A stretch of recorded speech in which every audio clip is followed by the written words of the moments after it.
Gaming Morning Show. Things put on pancakes and rhyming bear intros. Austin confused about whose sister married the bros. In the UK, dooley-doo tugs on our heartstrings. Gaming Morning Show is one of our favorite things. It's Paul. It's Paul. Ah, who are we kidding? Pumpkin spice and fall. Paul. We all know our favorite thing is the season of Paul. Pumpkin spice latte time! Besides the tasty drinks, the weather is cooler. We get the most time where it's cooled off, but it's not always rainy.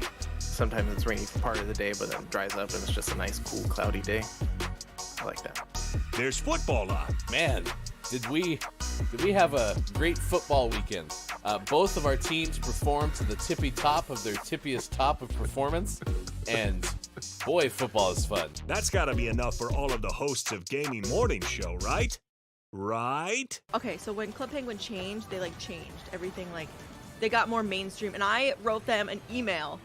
I was like, it would be really nice if you guys could go back to the way things were, because the original Penguins, we really miss it. I speak on behalf of all of the OG Penguins, and we all are really upset. Right, you've changed, man.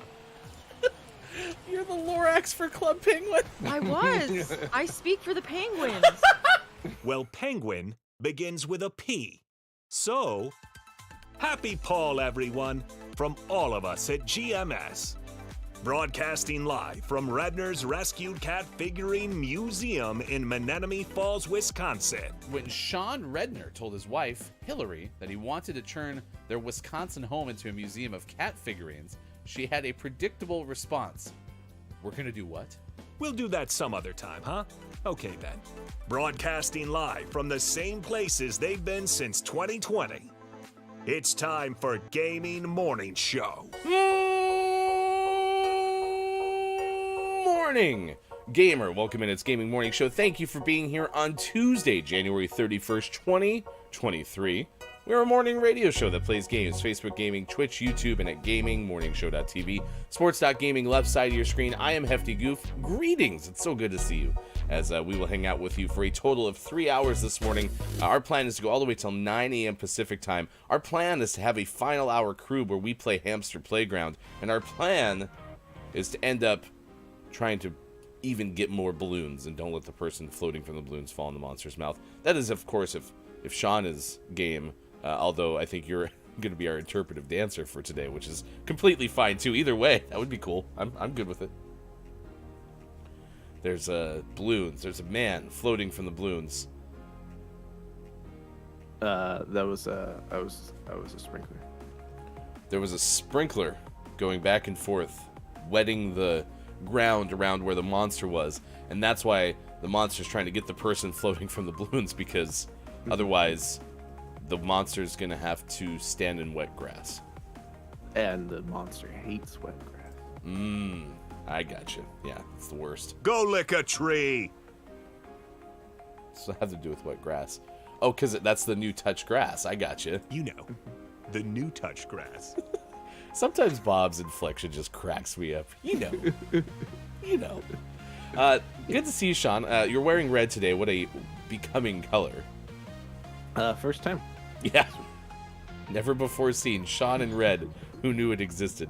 I had a pretty good Monday yesterday. It was really busy, but it was good. People, I think, in my house are starting to feel a skosh better, except for maybe Hefty Son. That dude is congested. Holy cow. Eugh. What's like the worst state of non-serious sick? When you have a cold, some sort of minor illness. I think congestion's got to be it, right? Congestion's pretty bad. Coughs that just don't go away are pretty bad too. I guess there's also headache. Yeah. None of the lingering symptoms are fun. Yeah. Whichever one you have at the time, that's the worst. There you go. I like that answer. I like that answer a lot. All right, we got a whole bunch to get to. Gaming Morning Show, Morning Gaming News is coming up in about 10 minutes from now. We'll tell you the video game headlines you need to know on this Tuesday. Also, 6:50 this morning, we'll give you birthdays this day in gaming history. So if you know anyone celebrating a birthday, get ready for that. That's coming up in about 40 minutes. If you missed it yesterday, big thanks To our guests who joined us, we played 5 questions, we had an interview, and we'll try to get those items onto our YouTube page as quickly as we possibly can at youtube.com/gamingmorningshow. You can give us a subscription, and some thumbs up always go a long way on any of the stuff that we post there on our YouTube page. Today is National Hot Chocolate Day.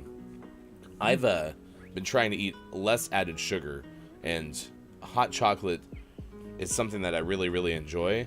I haven't looked at the back of a hot cocoa packet, but I think like the instant hot cocoa is going to be pretty heavy in added sugar. That's my guess. Oh yeah, absolutely. It's too bad because it's so delicious. Yeah. It is so delicious. Slightly healthier. You could probably do like a melted chocolate as a hot chocolate, which would also be delicious, but a little bit more work. And there's something about the powdered hot chocolate that's just extra tasty. Probably all the added sugar. It's wonder what it could be. It's appreciate your social security check day, Sean. Oh, I appreciate the heck out of my social security check. If we see a social security check. Brandy Alexander Day, Eat Brussels Sprouts Day, Gorilla Suit Day.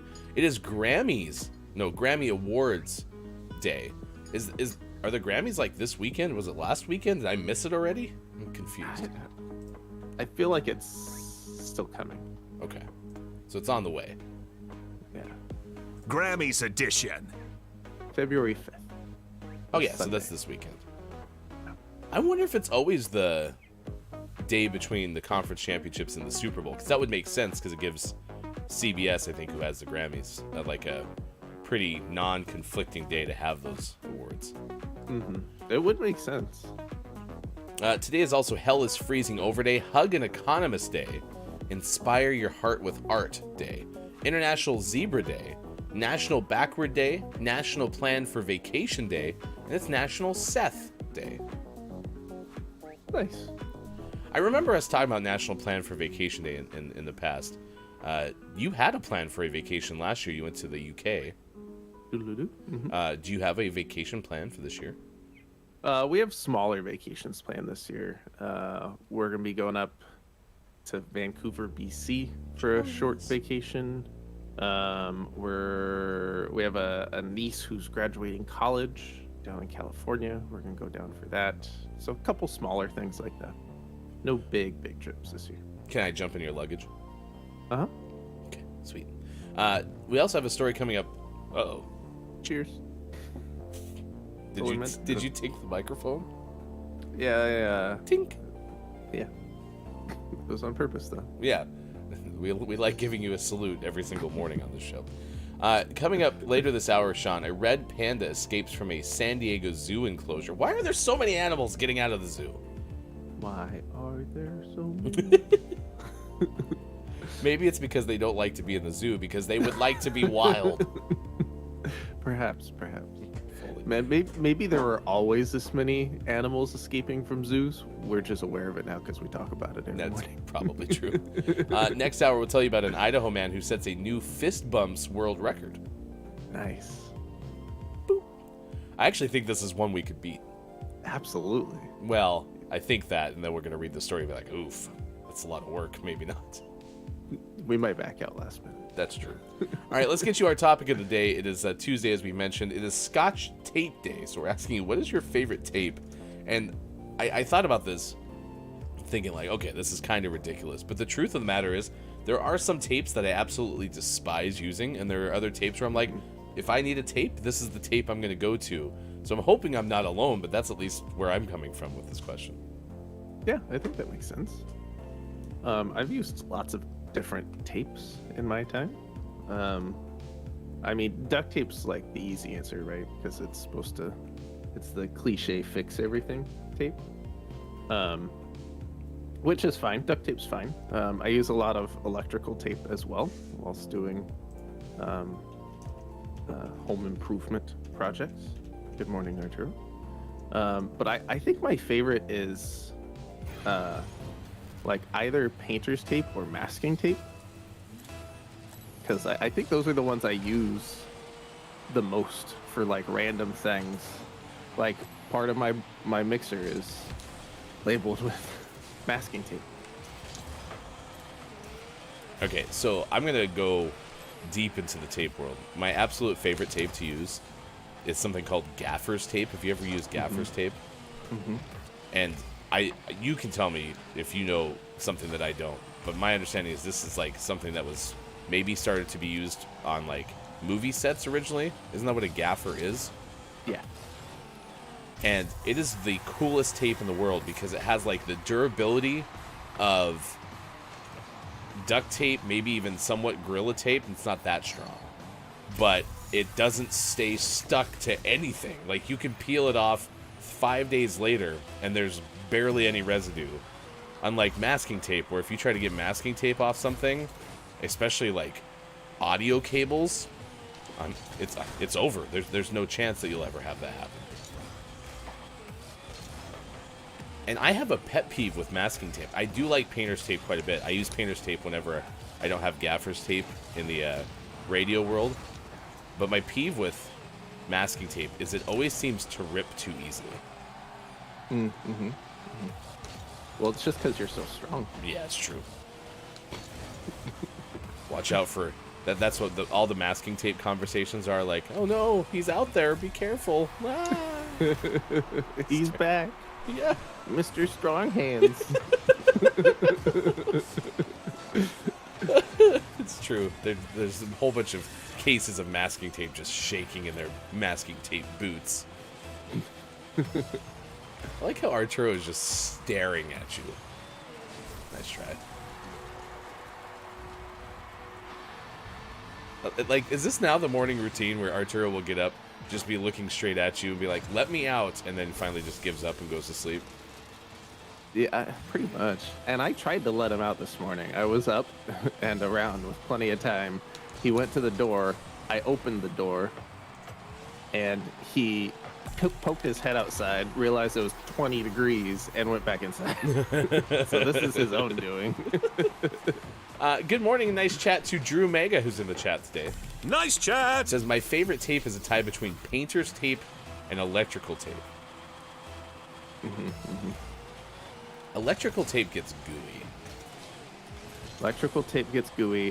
It can also be hard to use because you can't rip it quite as easily. But when it's needed, when you're in a situation to use electrical tape, it feels really nice to know that you have it and you've used it. Well, and electrical tape is that kind of tape that you don't really use for any other purpose unless you're in like a big pinch, right? Mm-hmm. But if you don't have electrical tape when you need electrical tape, it is very frustrating because there's not a substitute for it. No, nothing's gonna do the job as well. Gaffer's tape is Oh, that was amazing. Nice shot. I thought it was saved. I thought I was screwed. I will tell you that gaffer's tape is hella expensive, though. Oh, yeah. Well, it's a specialty tape. It's such a good tape, though. It works on everything except electrical. Don't gaffer's tape your wires, please.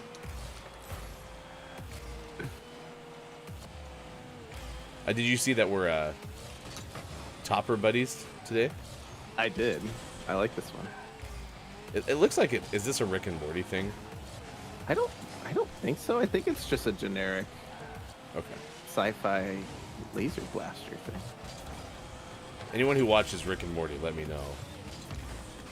I'm just curious because it looks like it's animated almost in that style that they have some of the other parts of that show that they've added into Epic Games, like on Fortnite and such. We got the news coming up after this. I do like Scotch Tape. I appreciate Scotch Tape. My frustration with Scotch Tape is if the kids get a lot of Scotch Tape on like the wall or something, there's no getting it off the wall. Like it's really hard to peel off. Yeah, it can be really obnoxious. Like I use Scotch Tape for like wrapping presents. Yes. That's where I use it the most. And a single piece of Scotch Tape doesn't do a lot of harm. But when you start like adding multiple pieces, holy cow. It becomes problematic. We've frequently had to banish Scotch tape from our kids' arsenals. Because they try to use it for everything. Yeah. And next thing you know, they've gone through nice save. They've gone through like 3 rolls of Scotch tape. It's like Scotch tape is not your only way of adhering things for arts and crafts. Yes. Please stop. Although that it can be acted as such. Well, we had no other choice. I was so frustrated that I knocked that wonderful center that was about to happen out of the way. It was just my car's momentum, like going up the wall, it happened to hit. Ugh, frustrating. Yeah, electrical tape's fine. Painter's tape is good. It's not strong. It's stronger than masking tape, but it's not that much stronger. Just depends on what you need. I guess any tape's strong enough if you use enough of it. Having a good range of versatile tapes is handy. Another tape I've used quite a few times that when you need it, there's no substitute, is the metallic tape that you use for ducting. Yes, not duct tape. But the like tape, which is a sheet of metal. Which I didn't realize that like duct tape wasn't good for duct work. And then I was down underneath our house like when we had first bought it because we were having issues with our dryer venting correctly, and sure enough, there was a whole bunch of duct tape on our duct work. Yeah. Just doesn't last.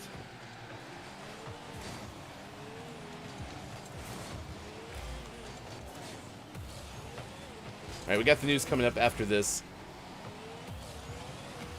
I mean, it is kind of a shame that they named it duct tape, and then it's not the best choice any longer for duct work.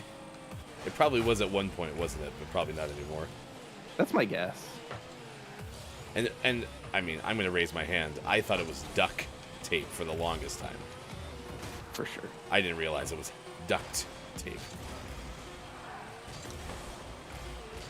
Well, I think that is officially one of the oldest guy conversations we've ever had on this show, because we just spent literally 5 minutes talking about all the different tapes in the world. Yeah. It's I think we've covered it all. I think the show's over. I mean, the only thing that we were missing is holding a couple of beers, standing around talking about our favorite kinds of tape for a while. So if anyone wants to know why we have an older demographic, just give them that conversation. It'd be worth it. All right, it says 6:25 West Coast time. It's 9:25 out east, 2:25 for those watching GMS in the UK. Meow. Holding steady, not moving. He's content just sitting here staring off into space. No. Oh, look at that happy cat. Oh, look at him. Meow. Likes to cuddle with the microphone. It's a good cat. That's a good cat. All right, let's get the news. Video game headlines you need to know. We're going to have birthdays coming up later this hour. This day in gaming history on the way. List of the day's sports next hour. Right now, it's time for the news. Here's hashtag video game expert Sean.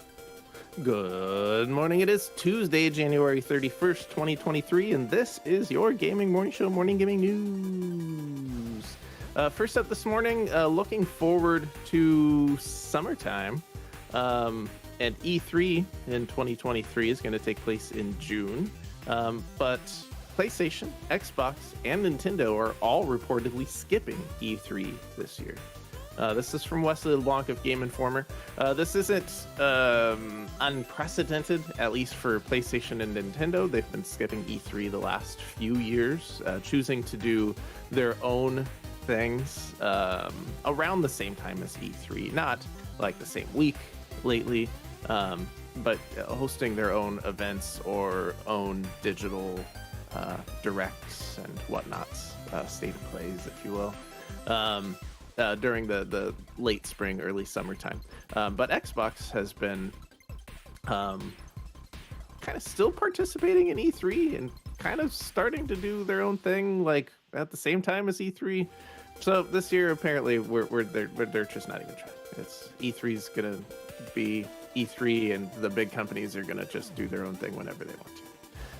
Xbox is set to have its summer showcase in Los Angeles, like it's done previous years, but nothing at E3 itself. So, is this the end of E3?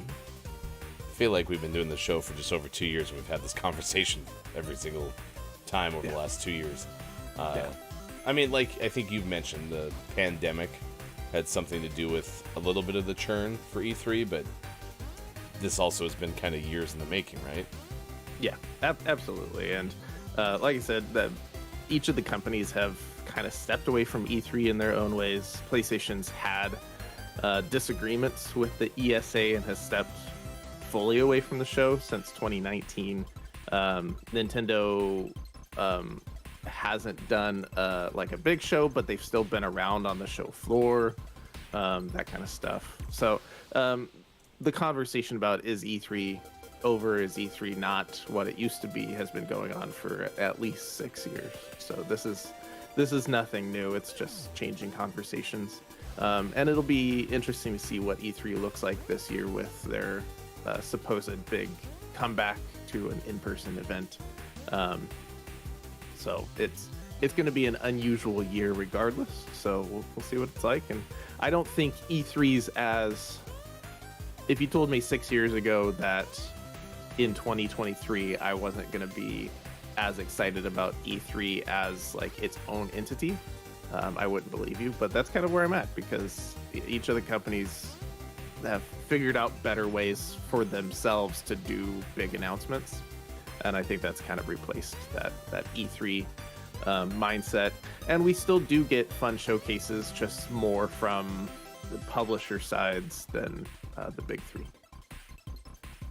Okay. So it'll be interesting. See what June's like. I just want more. Give me cool trailers. Do it now. Do it all the time. Everyone, spread them out, and we'll just get one cool trailer every 2 weeks forever. I think we take that. Yeah, it'd give me more to talk about on the news. Speaking of things to talk about on the news, the default segue. Boo, boo. Something we have talked about that is now officially happening.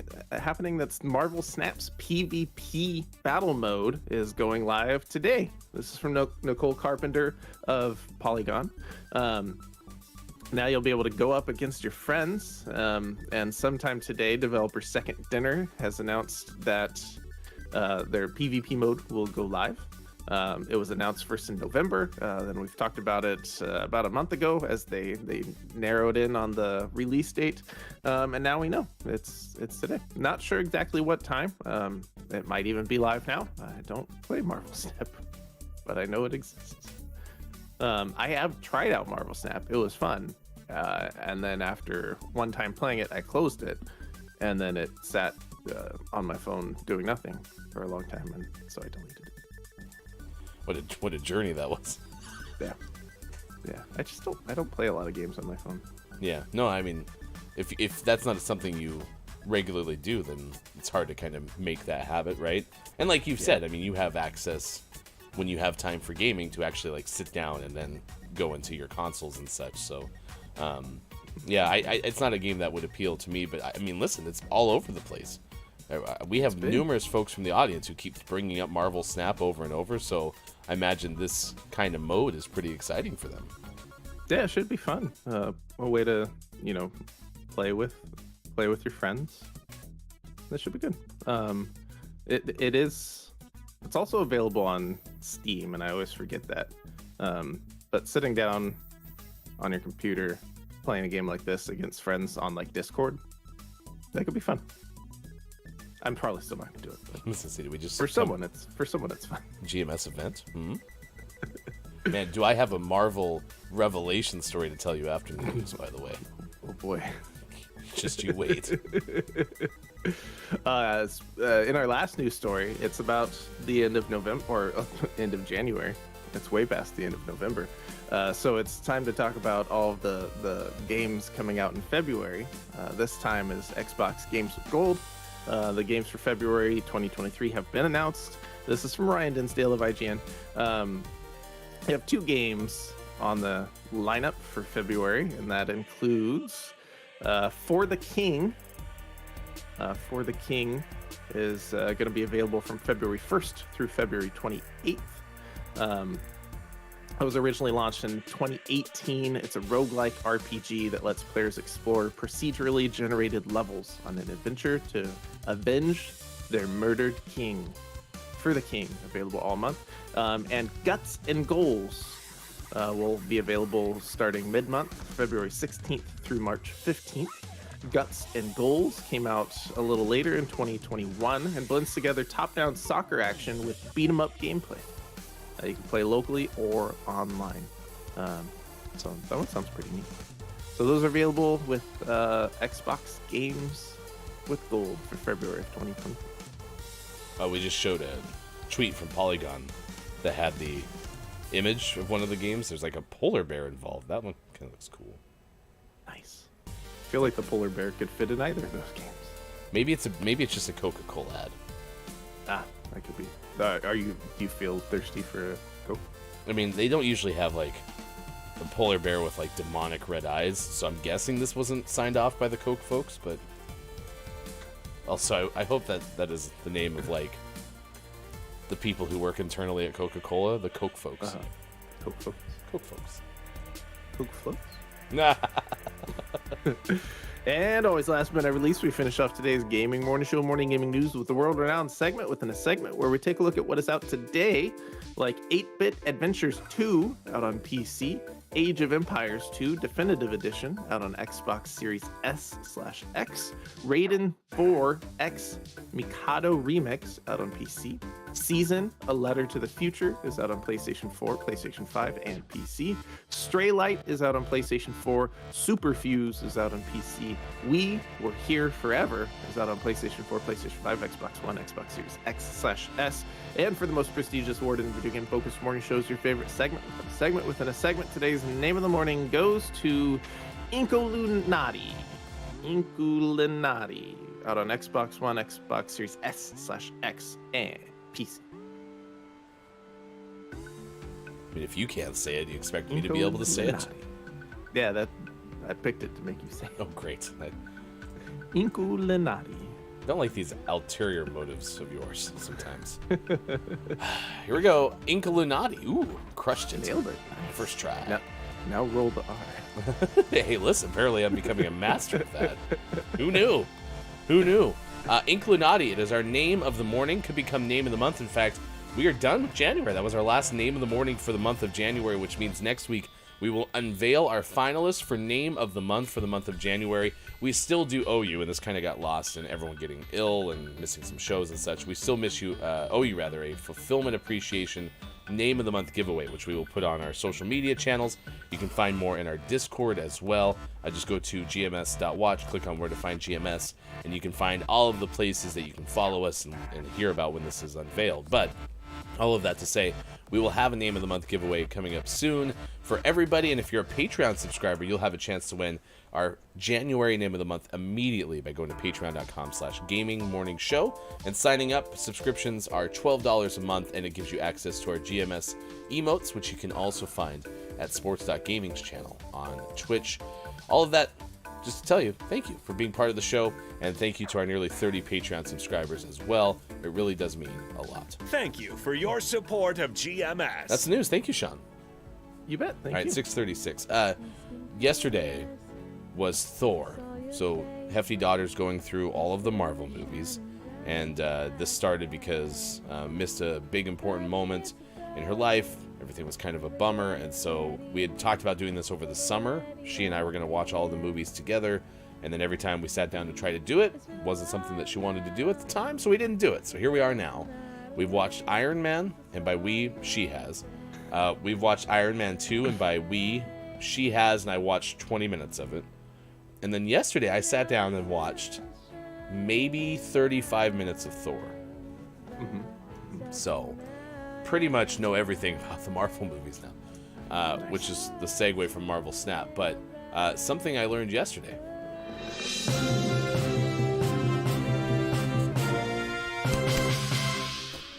This is more of an investigative report rather than breaking news, but there's a good chance I've actually seen Thor. From start to finish. Yeah. You just forgot. I think I forgot. Yeah. Because the entire 35 minutes I watched yesterday, I'm like, I've seen this before. I had forgotten Natalie Portman's in it. But once we got to that point, I was like, no, I remember this, and I remember the big giant thing with the beam of flames out of its face, and I remember Loki. I did not remember Idris Elba was in the movie. Yeah. So, anyway, I think there's a chance, and there's no way I'll ever be able to prove it, but I think there's a chance that I've seen Thor before. So. Wow, congrats. I mean, it came out May of 2011, so if I had, I mean... That was a long time ago. But I'd never seen Iron Man. I know that for a fact. The next one is Captain America, the First Avenger, and I know I haven't seen that one either. You should watch them. I am. I've watched Marvel movies 2 of the last 3 days. But like 20 minutes of them. Yeah, that's true. Hey, 20 minutes of a movie is better than 0 minutes of a movie. Do you walk in when the movie's on and type !lurk and then walk back out? Right. So that's how I watch all my movies. Also, there's a Skarsgård in Thor, by the way. Indeed. Yeah. I don't understand the whole Loki and the mirror thing, though. That part I'm confused about. Yeah, you should watch more. Okay. Is that explained earlier in Thor? Probably. Okay, fantastic. Nice chat and good morning to Gabe Pride and Element of One. Nice chat. It's good to see you. Element goes, you playing Marvel Snap? ? Mm-mm. Okay. We talked about Marvel Snap. There is a chance Sean might sit down, and we will have like an audience-only event where we'll play some Marvel Snap. I'll even play too. It's Marvel. I'll dominate you all with my knowledge. You'll know all the things. Yeah. It'll be fun. All right, let's say hi to Bear Bear. It's been a while. The biggest Eagles fan is behind Sean's curtain. He's rooting for the Eagles. This I am certain. The Super Bowl is in 2 weeks, but the Eagles are on our mind. Bear Bear, show us your Eagles pride. That rhymes with mind.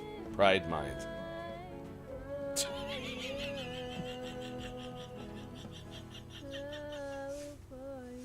Seamless.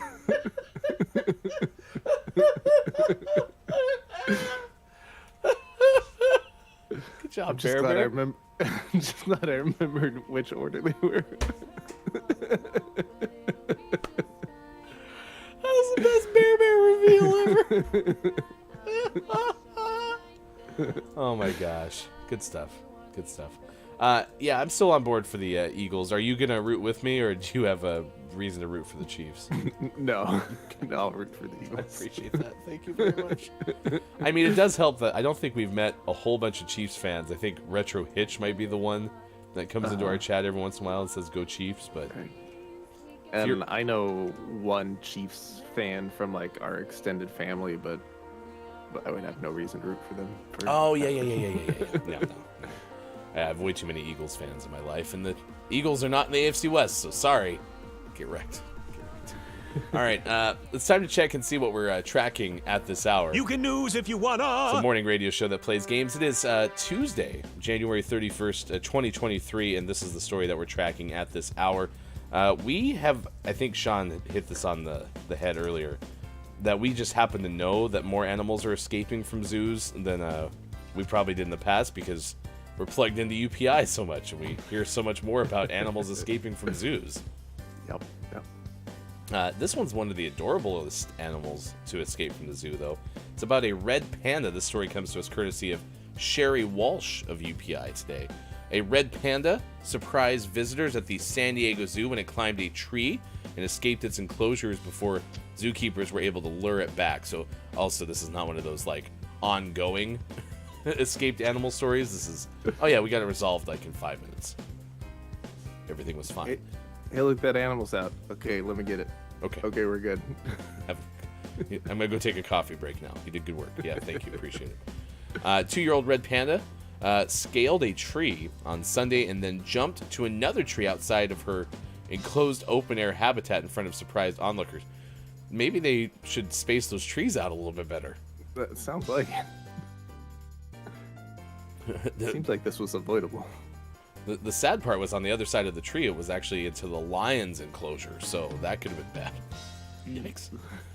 Zoo officials immediately evacuated visitors, closed the area as they worked to lure the panda out of the adjacent tree and back into her enclosure. Quote, wildlife care specialists found that a female red panda had climbed a tree adjacent to her habitat in the zoo's Panda Canyon. The Wildlife Alliance said in a statement, we consider this a non-emergency situation. Red pandas spend most of their time in trees and are excellent climbers. It never left the area. It remained in the tree. So, they eventually got it down. Nice. Yeah. Red pandas. I'm glad it was okay. Yeah, me too. Red pandas are freaking adorable. They're super cute. Stop being so cute, red pandas. Yeah, adorable. Good morning, and nice chat to Kate Zaid, who's checking in this morning. Nice chat. Says, I like blue painter's tape. We're asking you today, what is your favorite kind of tape? Because it's National Scotch Tape Day.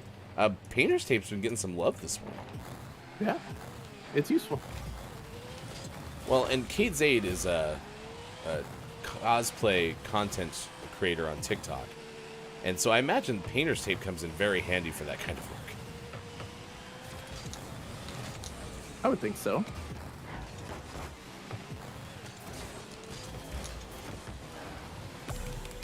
That's work. I mean, painter's tape is versatile. Like I said, it's not very strong, but it's definitely versatile. And because it works well. And because it's cheaper than gaffer's tape, it's the kind that I keep in my broadcasting bag, because I don't have to pay gaffer's tape prices and it doesn't stick to anything. I use my painter's tape mostly to, right now in basketball season, keep the microphone at mid-court on the scorer's table, because all the players, when they check into games, they like to slap the table, and then that constantly moves my microphone. And honestly, the best place to put it is there's these seams between sections of scorers' tables. They're usually about 3 sections wide, and it's the best place to put it because it kind of like gets wedged in there, but then sometimes the table isn't locked properly and it starts to move, and so as a result you lose your microphone midway through the broadcast, so you have to start taping it down. So painter's tape is very helpful. Agree, Kate Zaid. Kate Zaid says, I use it to block off sections I don't want to paint. Isn't that like the original purpose of painter's tape? Yeah, for sure. Because that's what we used it when we painted our living room on the walls. Yeah, you mask off your edges, and then you can not have to cut in so specifically. Ooh, Gabe Pride. First time we've heard of double-sided tape. I use double-sided like carpet tape for woodworking pretty frequently. Use that to like tape down a template, and then you can just pull it off when you're done.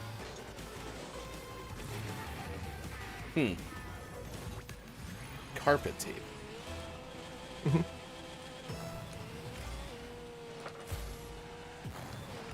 Trying to think the last time I used double-sided tape.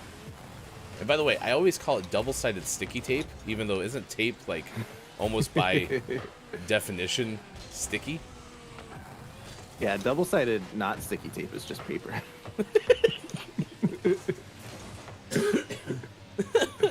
It's just paper.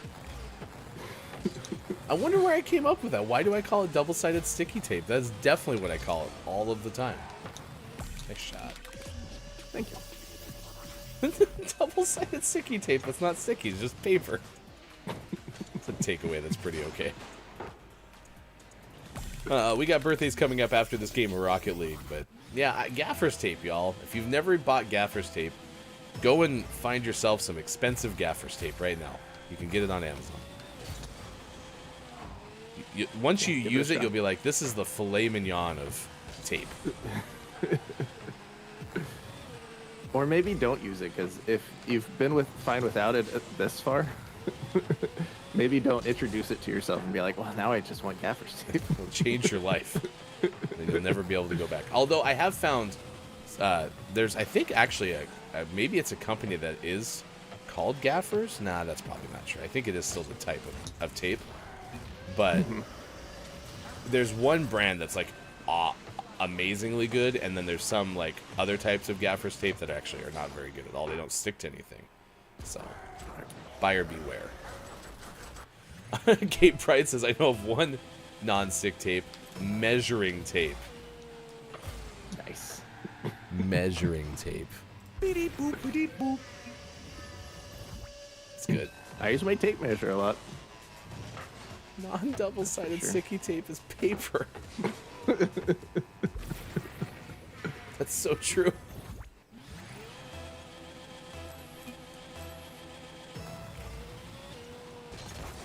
What are some use cases for double-sided sticky tape? See, there it is. It's just in my vernacular.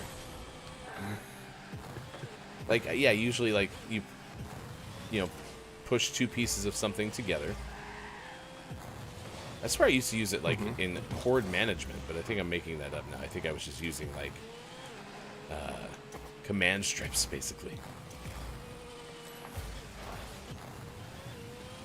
Oh. That was close. Yeah, what I was talking about is the application I use the most for double-sided tape, which is, yeah, just sticking a template down. Oh, yeah, and then Gabe Price is hanging up posters. Yeah, I definitely used to use that. You remember Silly Putty? Uh-huh. They had this, like, this poster putty that you could get, which was, like, blue. And I had posters that I would hang up for a period of time using that. The reason it was a period of time is because they'd eventually fall down, because it didn't stay forever, but it worked pretty well. Yeah, we had to use that, like, in the dorms, because we weren't allowed to put tape or holes in the wall. That they knew of. Oh. Missed. That was supposed to go into the corner, not into the end wall. Did you get blowed up? Nope. Okay. You just need to appear on my screen. It was weird. Oh. Yeah, and the thing about the like poster putty was, I think it would discolor walls. And so, like, you take the posters down after they were up for a certain amount of years, and you'd, like, have these little dots of bleached wall. I wonder if they still make that stuff. Does anyone know if they make poster putty anymore? Do they still sell posters? Are posters a thing? Has printing become so cheap that people just print out their own posters? There's no reason to spend $7 on one at the store anymore. Yeah. We, the kids have gotten a couple posters from, like, the book fair. Yeah. But I don't know if any of those have ever made it up onto a wall or not. What do we do with these? Asked the children. Well, those just get rolled up and put in your closet forever. Man, we've definitely had a good first hour of old guy radio, though. Oh my gosh. We talked about our favorite kinds of tapes, like we're standing around holding beverages, looking at a project, and then now we're reminiscing about posters. Back in our day. Yeah. I feel like we're like walking through our kids' recently purchased house and be like, that's loose. We gotta fix that. I'm curious, with me being so mechanically uninclined, if I'll actually ever do that to my children, or if I just won't notice when they have a house. Like, we really should tighten that up. Nah, probably not. Let's just go do something else. Oh, really? Really? Blue team?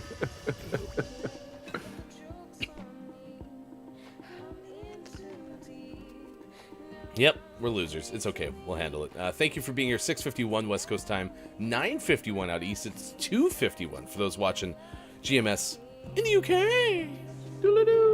Thank you for being here today at about 8:20 a.m. Pacific time. We're going to play Hamster Playground. That is part of our final hour crew teammate Tuesday. Tomorrow, Work Together Wednesday, we're expecting to play It Takes Two. So hopefully you'll be able to join us for that as we continue to try to finish that PlayStation game that Sean and I started in September of 2021. we're slowly making progress. Yeah. Progress is good. 20 minutes at a time, just like watching your favorite Marvel movie. Just watch it 20 minutes at a time. That's all you gotta do. Makes sense. All right, favorite kind of tape, please let us know. We'll share some tape facts with you. I also have a list of the day coming up next hour, so we'll give you a preview of what that is. Right now, it's time for birthdays this day in gaming history. So if you have a birthday to celebrate, know someone who's getting another year older, please let us know, because Sean is on the left side of your screen, and I am over here, and we want to celebrate with you. Celebrity birthdays today. We'll start with actress Kelly Lynch. Actress Kelly Lynch turns 64 today. Her husband Mitch is a screenwriter. All right, I feel like they're getting a little out of hand. That's pretty bad. Also, did she take her husband's name? And if so, is her husband Mitch Lynch? I hope so. Or if not, I hope Mitch took her last name so he could be known as Mitch Lynch. Mitch's middle name is Cinch. It sounds like a Dr. Seuss character. Mitch Glazer, what a boring name. Take Mitch her Lynch is name. better. Take her name. If you hear anything written by Mitch Glazer, you just go and tell people that his name is now Mitch Lynch. Please. That's good. Actor Anthony LaPaglia turned 64 today. His brother Jonathan is also an actor. All right. This is like every single one now. Yeah, that's 2 for 2. Getting frustrated.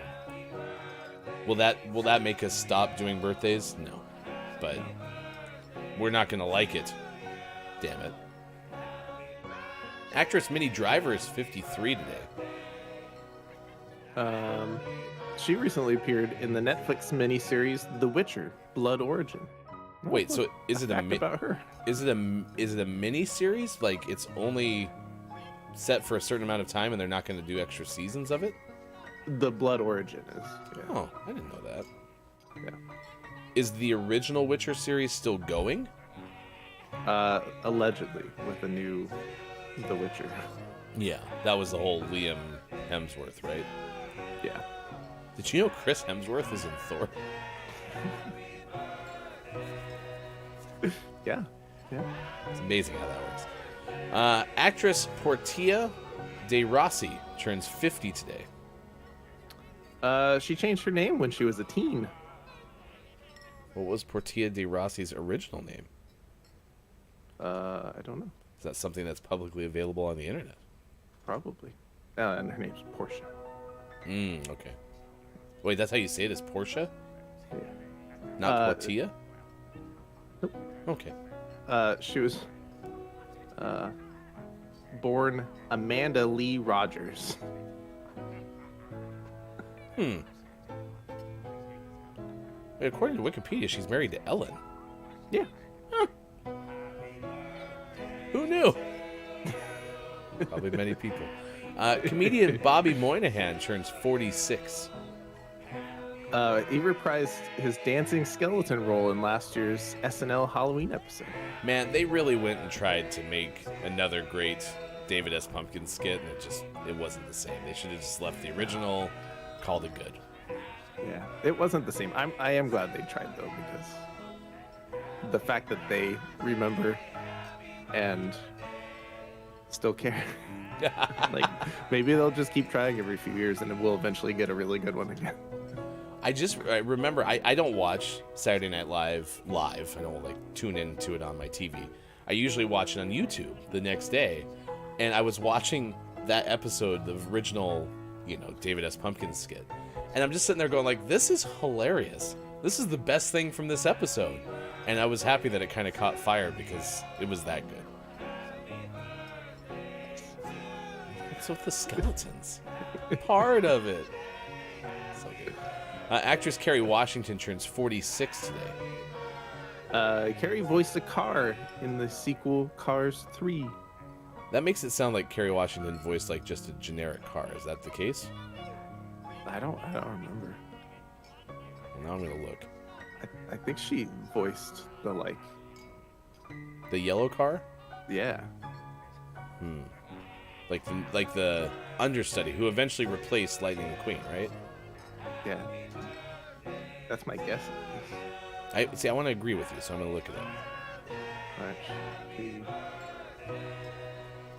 Yeah. Pretty sure. It wasn't Sally. Was that the car's name? Yeah. Oh no, it just says voiced in 2017. Washington voiced a role in Cars 3. Natalie Certain.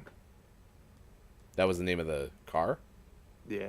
Yeah, I don't think that was the yellow car.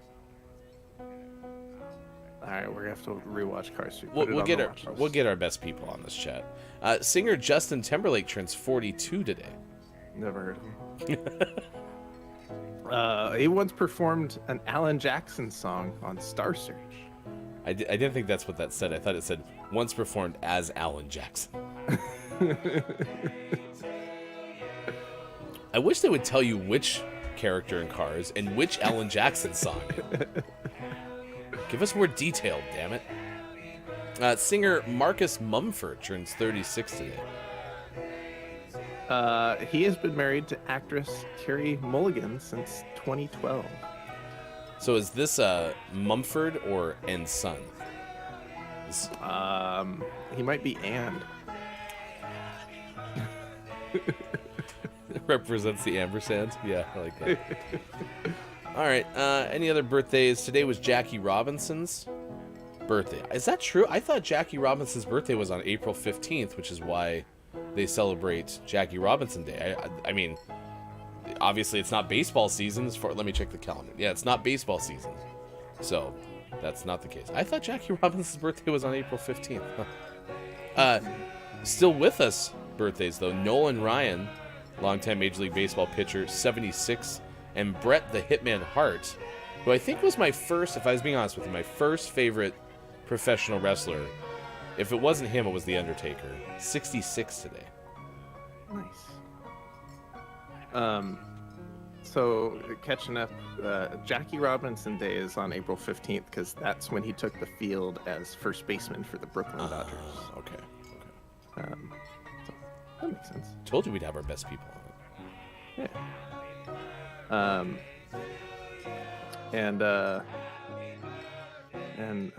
Nolan Ryan was I had some really good. By really good, I mean I liked them. I don't know if they're worth anything. Nolan Ryan cards from when he was on the Angels. Those were some of my favorite. California Angels legend, Nolan Ryan. When you close your eyes and you think of Nolan Ryan, which sounds way creepier than I intended it, but just but if I were to say, imagine Nolan Ryan, is that the uniform that you see Nolan Ryan in as an Angels? For me, yeah, but I'm definitely biased in regards to that because I was an Angels fan, and so I had a bunch of those cards. See, I don't know if that's true for everyone though. Yeah, no, not for me at all. I see him in a Rangers uniform, which is weird because I think he's best known for being an Astros pitcher, right? Yeah. So, but I see him in a Rangers. It was probably toward the tail end of his career or his early part of his career, one of the two.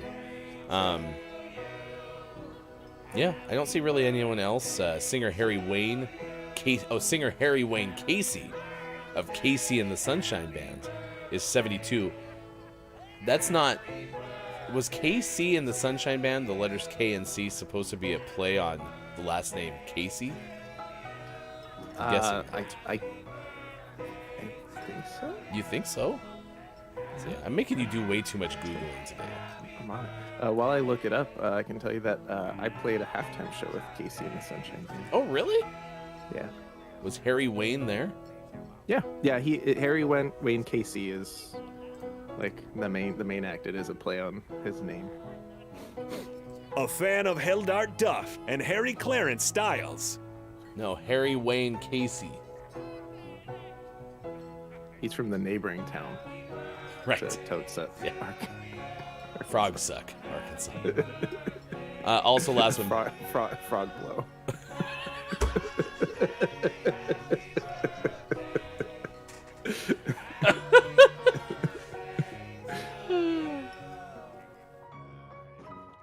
Last but not least, Bluesman. Charlie Musselwhite, 79. Bluesman. All right, that's birthdays. This day in gaming history, we have a couple from, just one rather, from before 1995. Sean, you get a crack at lawsuit or not a lawsuit. The year, Sean, was 1983. Not a lawsuit. When Bob plays a didgeridoo, your answer's locked. And you said not a lawsuit to the year 1983. Atari announces that Marcian Hoff, inventor of the microprocessor, is joining the company as vice president of research and development. Correct. Nice. They got a K-Laugh. Yeah.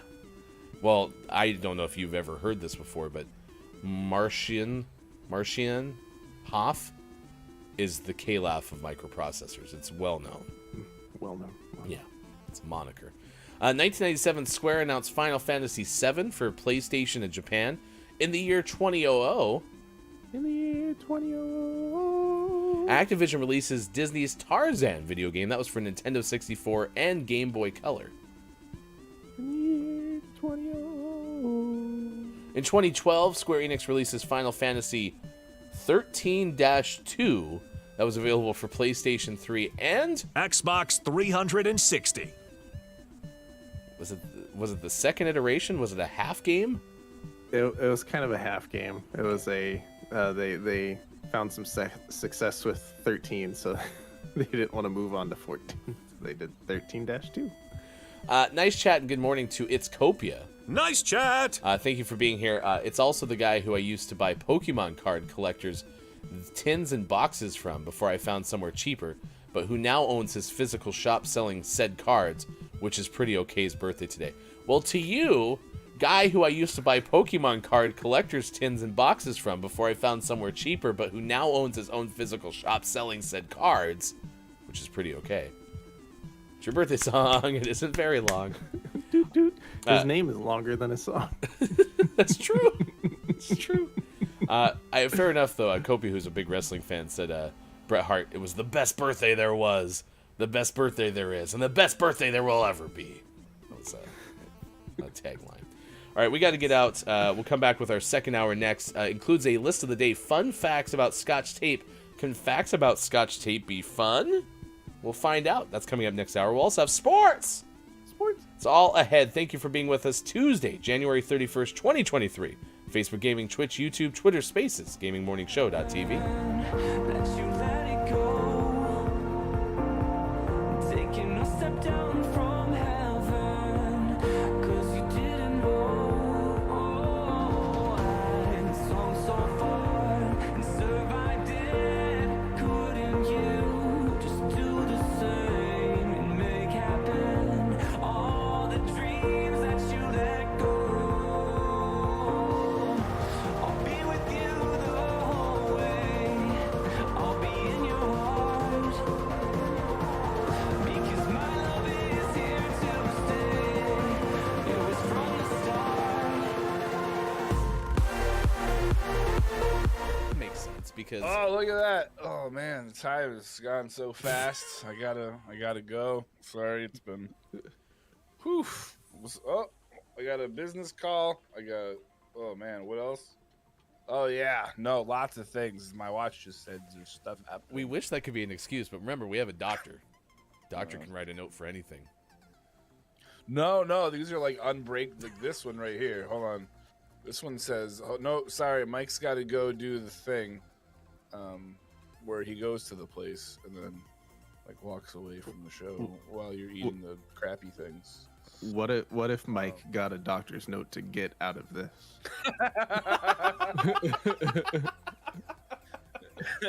To whom it may concern. Look, it's Mike O, is currently a patient, and it is part of his treatment plan to eat 0 Twinkies.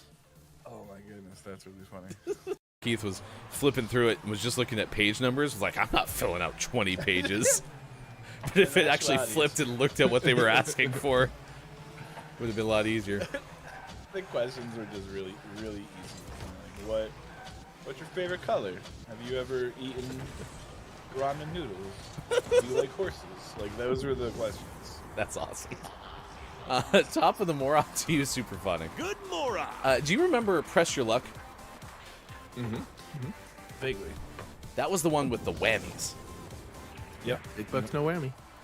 So you'd be centered up in the frame, and then they'd have the board going around, and then you had to hit stop, and everyone would be big bucks, no whammies, big butts, no whammies. Big butts. I like big butts and I know whammies. Hey, That was the Sir Mix-a-Lot edition. that was the theme song. It was weird. The royalties are remember still that, rolling in. That's fine. We were baited into buying a cat. We didn't even know. That was their plan the whole time. They'd been like casing your house for weeks, and they're like, "What do those people want?" It's a cat. Yeah. Get the cat. Hey, Tom, get the cat. Yep, we got it. Suckers. I think I'm having. Who knew your mom was like rich guys from movies that just walk up and they're like, how much for the dog? And they're like, the dog's it's a birthday present, it's not for sale. And she just pulls out her checkbook and goes, yeah, but how much for the dog? And then she buys the dog. It was weird too because she bought 100 others of them since she wanted to make a coat or something. It was. Don't know what that was about. Checks out. A really long car for some reason too. It's weird, but in a Cadillac. When she dyed her hair, it was so weird. Everything was. She was a smoker, so. That's crazy. 6:53 West Coast time. But I think there was some element of cheating, but I don't fully remember it. That's pretty awesome. Crazy. Yeah. Down says, if the dog comes back, it has to stay in my house as our dogs are in the other house. So yes, if it comes back, it will be on the panel too. How many houses do you have?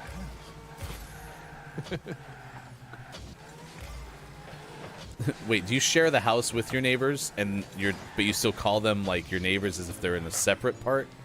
Very confused. What is the structure you have, Downs? Do you like? See, I thought Downs lived like in the basement of his parents' house.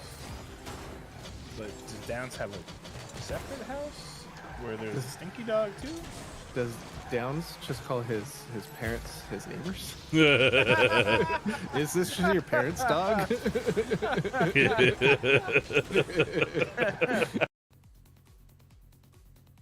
a good day. It's We gonna are be a good day. asking you, Kate, what is your game show that you've always wanted to be on? Mike, did you come up with an answer? Let's make a deal. Is what I like to be on. I always wanted to be on that. I liked the version that used to be on, and then there's the one with Wayne Brady now, which I think would be fun. Wayne Brady's awesome. What channel's that on? I've never seen it. It's on CBS. It's either before or after The Price is Right. Oh, okay. That's cool. On CBS. Brandon goes, that was a great episode of Seinfeld with the Frogger machine. And then Chris adds, I wish the Frogger game show made people move an arcade cabinet through traffic. Yeesh. Brutal. The Nickelodeon Slime Game Show? Slime Time Alive. I wouldn't have minded being on Double Dare or Legends of the Hidden Temple. I miss the darkness and see a shimmer of cool light of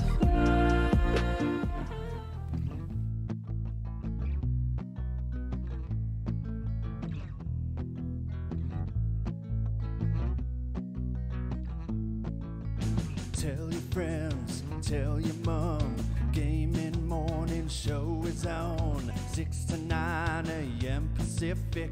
If you wanna get specific, come Monday through Friday and sometimes after dark. A daily theme with a question mark. We got gaming news and sports and Bob. After Austin, Mike, and Sean, the heartthrob. I couldn't imagine any other place to go than to start the day with the Gaming Morning Show.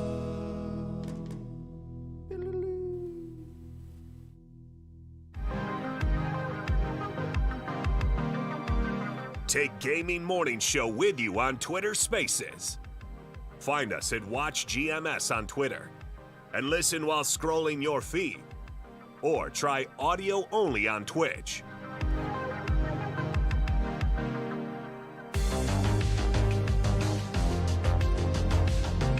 Coming up on Gaming Morning Show, List of the Day and Sports. Find GMS on Facebook Gaming, Twitch, YouTube, and GamingMorningShow.tv. Time for hour number 2 right now. Morning, gamer. Welcome back. Gaming Morning Show continues. Thank you. We're grateful that you are with us on Tuesday, January 31st, 2023. This ends all the Uaries for the year. There's no more months to end in Uary.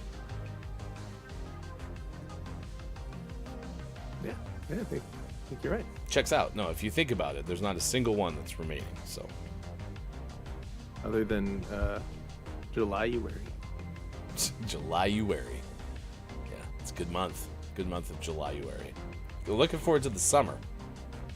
Not. Although you said it was like 20 degrees outside your house when you let Arturo out. That's a bit nippy. Yeah, it was a little cold. Yeah. It didn't need to be that cold. It looks like Bear Bear's adding to his collection. Yeah. He found a hat. Fly, eagles, fly on the road to victory. Likes to wear his hat low. Can't really see his eyes. Yeah. He was worried. He was worried about his hat covering part of the window. No, that Physics be looks what they are. that looks completely natural. There we go. Yeah, he's leaning inside the window for the rest of this week and next week. Yeah. This whole time could have been sitting inside your warm room. So, Copia said that's his poker hat. Thought it was getting a little cold in here. Shut the window, Bear Bear. It's 20 degrees outside. What are you doing? Where's your shirt, Bear Bear? I'm sure it's coming, Bob. He's already got his chain. Now it's a matter of getting his shirt. Thank you for being here. Nice chat. Nice chat to you, Mel B. Appreciate you being with us on this Tuesday. We're asking, what is your favorite tape? Because today is National Scotch Tape Day, or just Scotch Tape Day in general. Some of the other days of the day today include National Hot Chocolate Day, Gorilla Suit Day, Hug an Economist Day, National Plan for Vacation Day, and International Zebra Day. Zebra Day is today. Nice. Copia says PVC electrical insulation tape, good tape, really good as a plaster, parentheses Band-Aid, when you cut your finger instead of a vegetable and you don't have anything else to do. Oh, you don't have anything else to. I see. When you're slicing vegetables, you accidentally cut your finger, so you use PVC electrical insulation tape. Yeah. Sounds right. Is that the same kind of electrician's tape we were talking about earlier? I think so. PVC electrical insulation tape. So that's a mouthful. Yeah. Okay. Same stuff. Yeah, it looks like it's the same stuff. We have it listed as vinyl electrical tape. It's weather resistant. Whether you need it to be resistant or not. Whatever you need from your tape in terms of resistance, it has you covered. So, yeah, so this is the topic of the day. It has to do with, do you have a favorite kind of tape? I'm still going to go with gaffer's tape because it's amazing, but a runner-up would probably be painter's tape. I have Gorilla Tape right here. I have actually Gorilla Tape at my desk at all times just because it's my cup holder. And I really use Gorilla Tape for a lot of stuff, but I can't tell you that I like it better than painter's or gaffer's tape, so. That's true. But I agree with Sean. Don't go buy gaffer's tape. It'll change your life too much. Unless you have a tape hole in it. Like, you're like, oh man, I need a tape, and none of the tapes I have work. Yeah. And then get gaffer's tape for sure. But if you're pleasantly happy with the tapes you have and their uses, don't buy gaffer's tape. It'll ruin all other tape for you.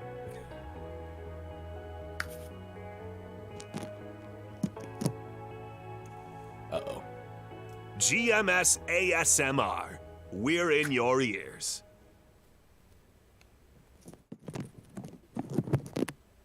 Sounds like tape. Sure does. Sure does. Perfect. Are you wrapping presents in there? This is a little known audio engineer's trick. So very little known. I feel like I have to strategically talk in the holes in the tape now. Copia says my dad is an electrician, so they have more of that around the house than any other tape. Also says, yeah, that really does sound like tape. So it peels off so easily. What is this magic tape?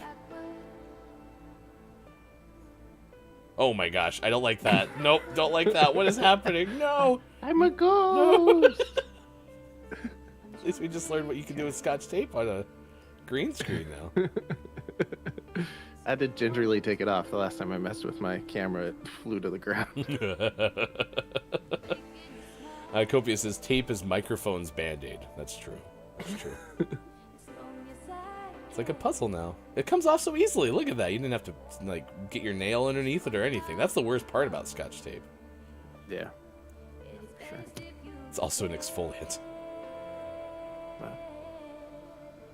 Do you have some nasty blackheads in your skin? Pull them out with Scotch tape. I'm telling you, I'm like looking up gaffer's tape now on Amazon.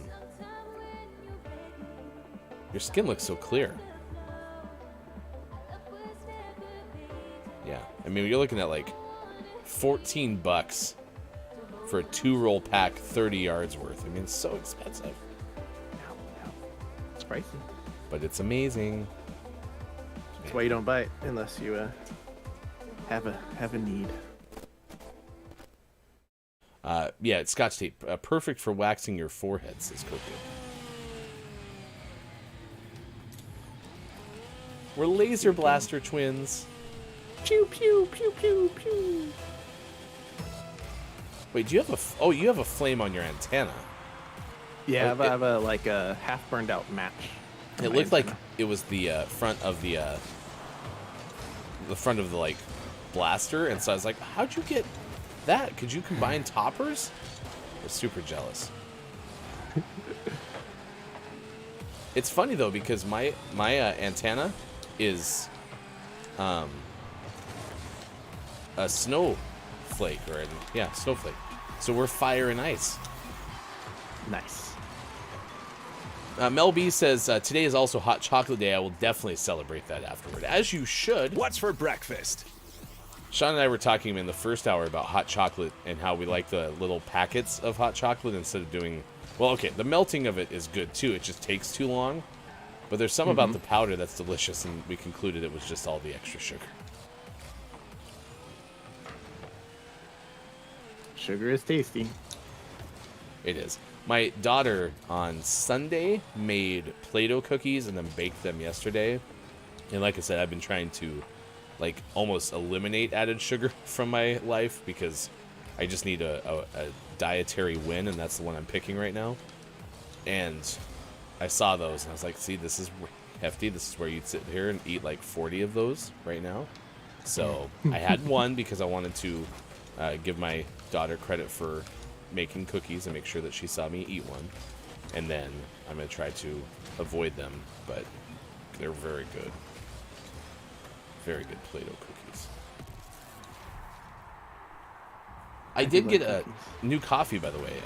I went to north of Seattle. I was in a town called Edmonds last week and found a local coffee shop that I bought some coffee from. So I don't know if I'll be able to get you any, but if we can be in the same room as each other, I'll brew you a cup of coffee. Nice. Everyone's you know that the coffee alternative that's just like brewed cocoa beans? No. Have you seen that? No. It's been floating around on social media for some time. It's you grind it and brew it like coffee, but it's just cocoa beans, so it has like a chocolatey coffee flavor, and it's doesn't have caffeine. So it'd be like if you're trying to get away from coffee, you could try it. We ordered some and it never wanted to show up, and it finally showed up. So we haven't tried it yet, but we have it to try. Were they using GMS fulfillment? It kind of seemed that way for a while. Well, I remember Kate Zaid was like trying different coffee alternatives for a long time. I don't know if those were any of like the formulas that Kate tried, but I didn't even know coffee alternatives like were becoming a thing, but apparently they are. Especially trying to get away caffeine, I assume. Yeah. Well, especially like if I had that thing that I think a lot of, well, not a lot of people, I've heard some people say that they have, where like caffeine makes them jittery. Like I would totally be interested in getting away from that feeling. But as far as I know, especially ever since I cut back, like I was having like 5 16-ounce coffees a day, like that was excessive. But ever since I switched to just having 2 and calling it good, and like if I want more coffee taste, I usually will switch to decaf, which I realize isn't perfect, but you know, it's working, where I can get that coffee flavor, but not have extra coffee. I don't know. I've been comfortable with that, and I haven't felt any, like, you know, heart palpitations or anything. So it's good. Yeah, back when I was working full time in sports, yeah, I was having like 5 cups of coffee a day. And again, they weren't cups; they were 16 ounces, like the Starbucks mugs that I use on the show. Not recommended, I'm told. That's a lot of coffee. Yeah. Melby says I have packets. I make mine with milk, so I pour the packet into the milk and then microwave it for a minute 30 seconds. Put some mini marshmallows in it. That sounds delightful, Melby.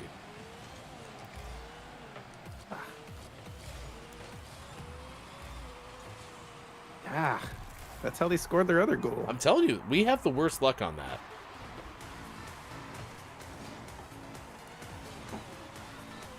The coffee I made this morning, same coffee we have every morning, it's not as good today. So maybe it's time to either I made it wrong, like I didn't put enough or too little in there, or maybe it's time to switch up our coffee preference. Oh, I missed. And they're gonna do it again. They're gonna do it again. Oh no! I left my feet instead of going forward.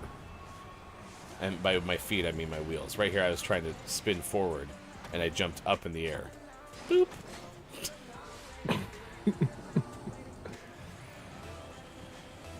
Sounds good. I tend to make mine with a mix of water and milk, but I do love Cadbury drinking chocolate. I've never had drinking chocolate. Nice save. Have you had drinking chocolate? No. I need to go to a coffee shop and get that. All right, got list of the day coming up after this. Sports later on this hour. We'll talk more about the football, the big game coming up this weekend after next. They really didn't want us to score there, did it? No, that was rude. 7:25 West Coast time. It's 10:25 out east. 3:25 for those watching GMS in the UK. Please give a Twitter follow, if you would, to It's Copia. Copia is working on something called Copia Creative, and there's been some teases that are getting out there, but it's definitely worth a look. It's Copia on Twitter is the same as you can see Copia's Twitch handle, twitter.com/itscopia, and see what's going on in Copia's creative world. We are also on Twitter at WatchGMS. You can listen to the show on Twitter Spaces for the first 2 hours. You can also give us a follow individually, Sports.Gaming and Hefty Goof. Highly recommend you follow us on Instagram at Gaming Morning Show. We will post the Gaming Morning Show Morning Gaming News after the show. We're also available wherever you find your podcasts. They're usually around 10:30 a.m. Pacific time. You can get a whole, all 3 hours of the show as a podcast available there. Look, it's Myco says, well, first off, nice chat to Look, it's Myco, and then says, what is all that stuff on Bear Bear? He's a big fan. Fly, Eagles, fly on the road to victory. Fight, fight, fight. There was a great video. I was looking at Jason Kelsey's Twitter feed, who's the center for the Philadelphia Eagles, and now is pretty well-known podcast host because him and his brother, tight end for the Chiefs, they'll play in the Super Bowl against each other. Travis Kelsey have this podcast, and Jason shared a video of his daughter like sleeping in the crib, and you know how they have those video monitors that you have for kiddos now, and the kids just singing "Fly, Eagles, fly," like just sitting there sleeping, or well, not sleeping, but supposed to be sleeping. It was really cute. So, nice. All right. There you go. That's what's going on in the world of sports. We'll get to more sports coming up at 7:50 this morning. Let's do list of the day. This is fun facts about Scotch Tape. We're hoping they can be fun because we didn't know if you could get a fun fact about Scotch Tape, but here we are. Can facts about Scotch Tape be fun? We'll find out. It's from wackyuses.com. Wacky. You found a website called wackyuses.com. Yeah. I'm telling you, you have a knack for finding the weirdest places on the internet. Did it take you to a place called Joey Hacks? No. Uh-oh. I click on Wacky Uses and I go to joeyhacks.com. Uh-oh. Am I being hacked? By Joey. It says, got a problem? Get a solution. I don't like this. Oh. Weird. Yeah, that is what it shows up in the link, but it goes to the right place. Uh-oh. I wonder if this is one of For those me, things. at least. Yeah, this is like one of these things where I need to have. You know, hey Sean, why don't you tell us the first use of Scotch Tape? Because I gotta figure something out here. 1. So this is the Joey Green's weird facts about Scotch Tape. Thanks, Joey Green. The first fact, yet to be determined if it's a fun fact or not, is about the name Scotch Tape. It actually resulted from an ethnic slur. Great. Foisted upon manufacturers of the tape, although the product does not have any connection with Scotland or the Scottish. Okay. Interesting. Was That was like a half fact. Was that fact done? And I didn't really find it to be that fun, if I'm being honest with you. So this list is not delivering on its advertisement very well. Maybe it'll get better as Sean tells us number 2. 2. So I'm gonna skip the second one in their list purely because it's too long and my brain's not gonna last that long. And there's a plethora of weird facts on Joey's weird facts about Scotch Tape.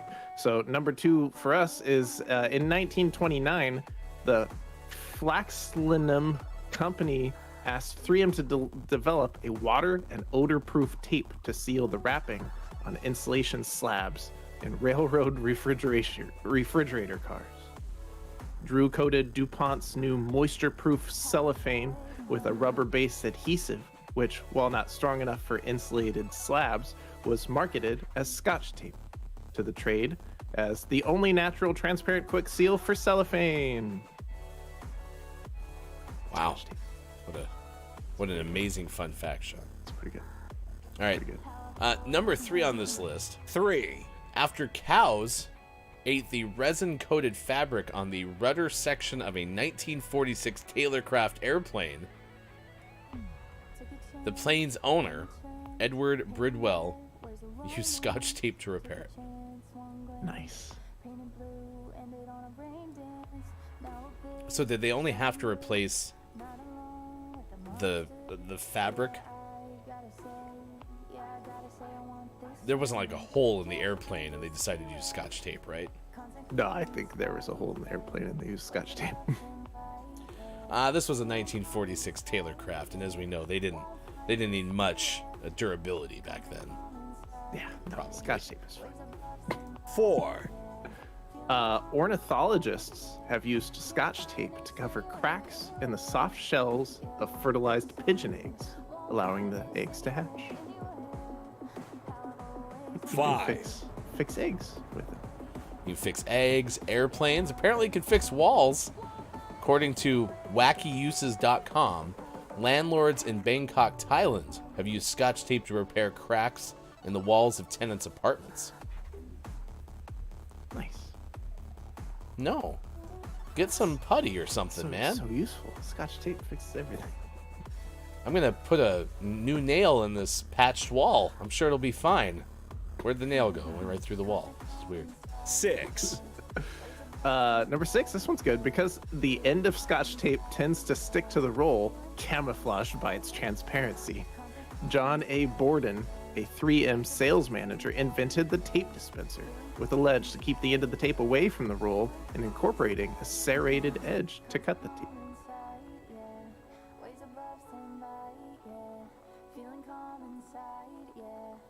As you see here. Ah, 7, Works so well.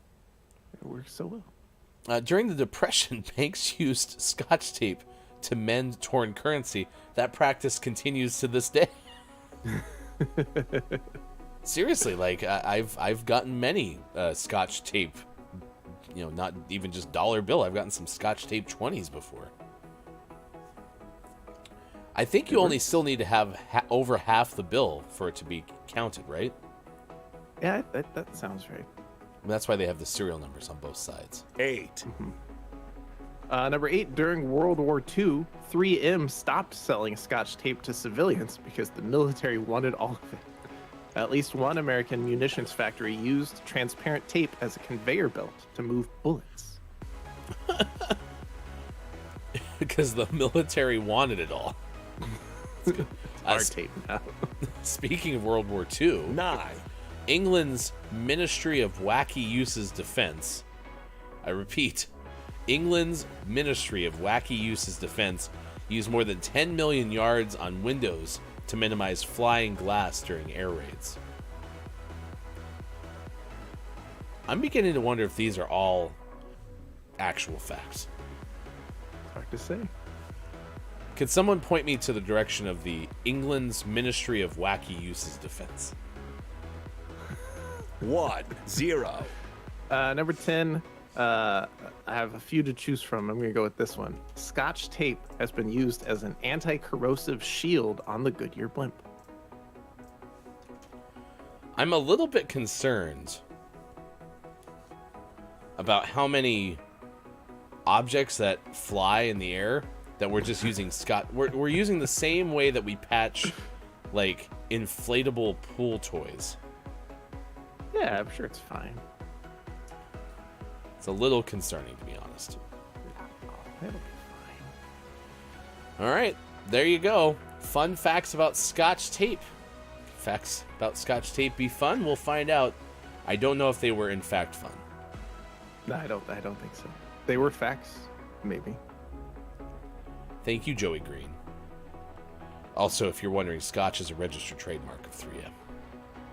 Sounds right. What is the generic tape name for Scotch tape?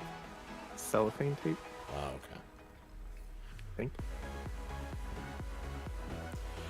Maiko says, when I rented a room in Portland, I had a small hole in the wall. I put some masking tape over it, painted over the masking tape. Done. Yeah.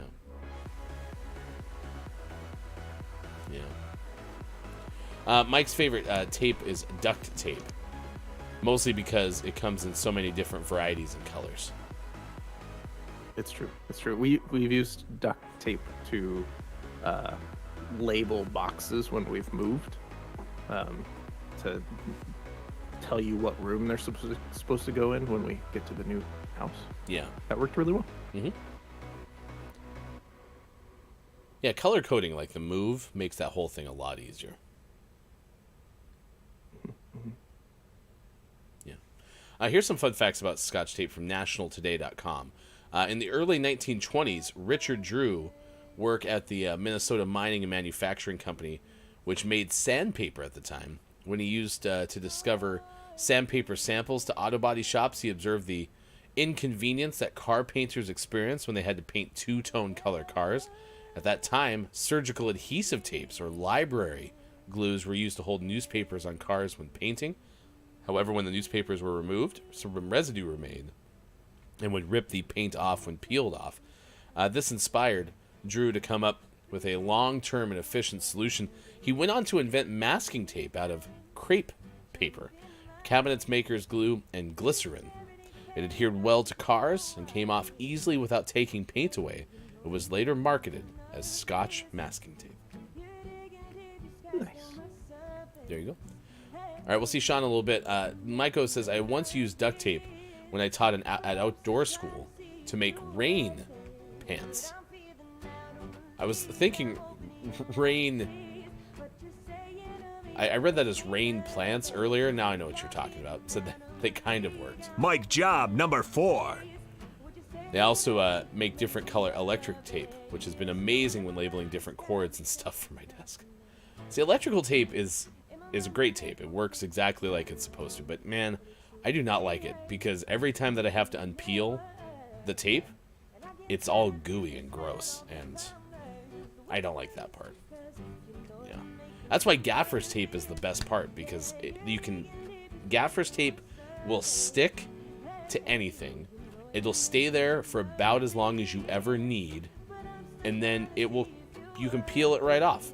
It is like duct tape, electrical tape, and masking tape, or painter's tape.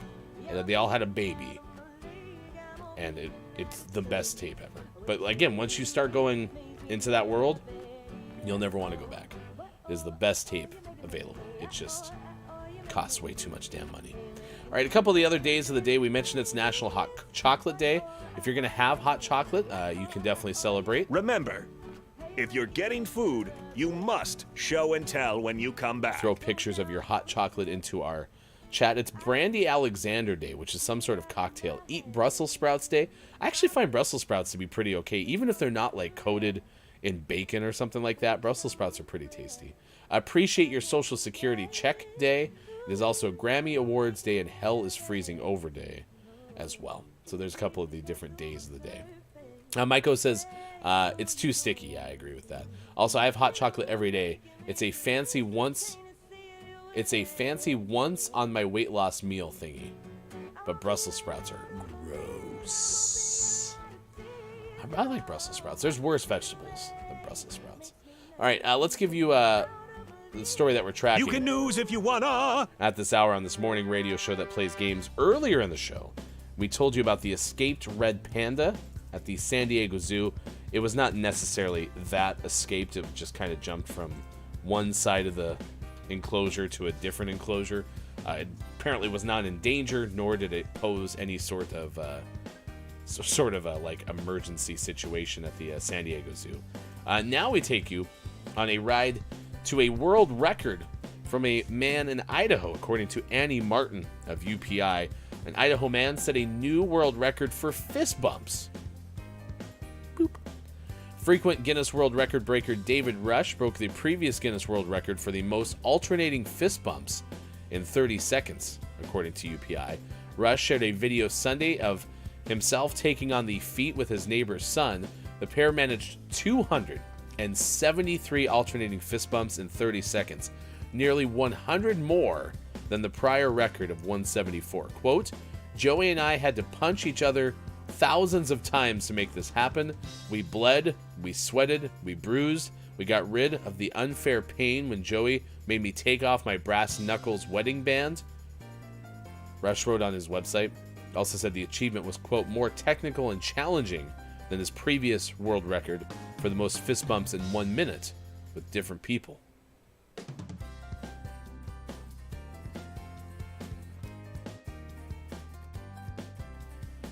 I imagine when you're doing 273 fist bumps, you could totally, break open your knuckles. That sounds awful. But congratulations on the record. Apparently David Rush is very good at setting Guinness World Records. So you can click on that link to learn more about the fist bumps world record. We were talking about Brussels sprouts because today is Eat Brussels Sprouts Day. Mel B says, I don't like Brussels sprouts either, so I'm going to substitute with broccoli. I do like broccoli quite a bit. Broccoli is a very good vegetable as well.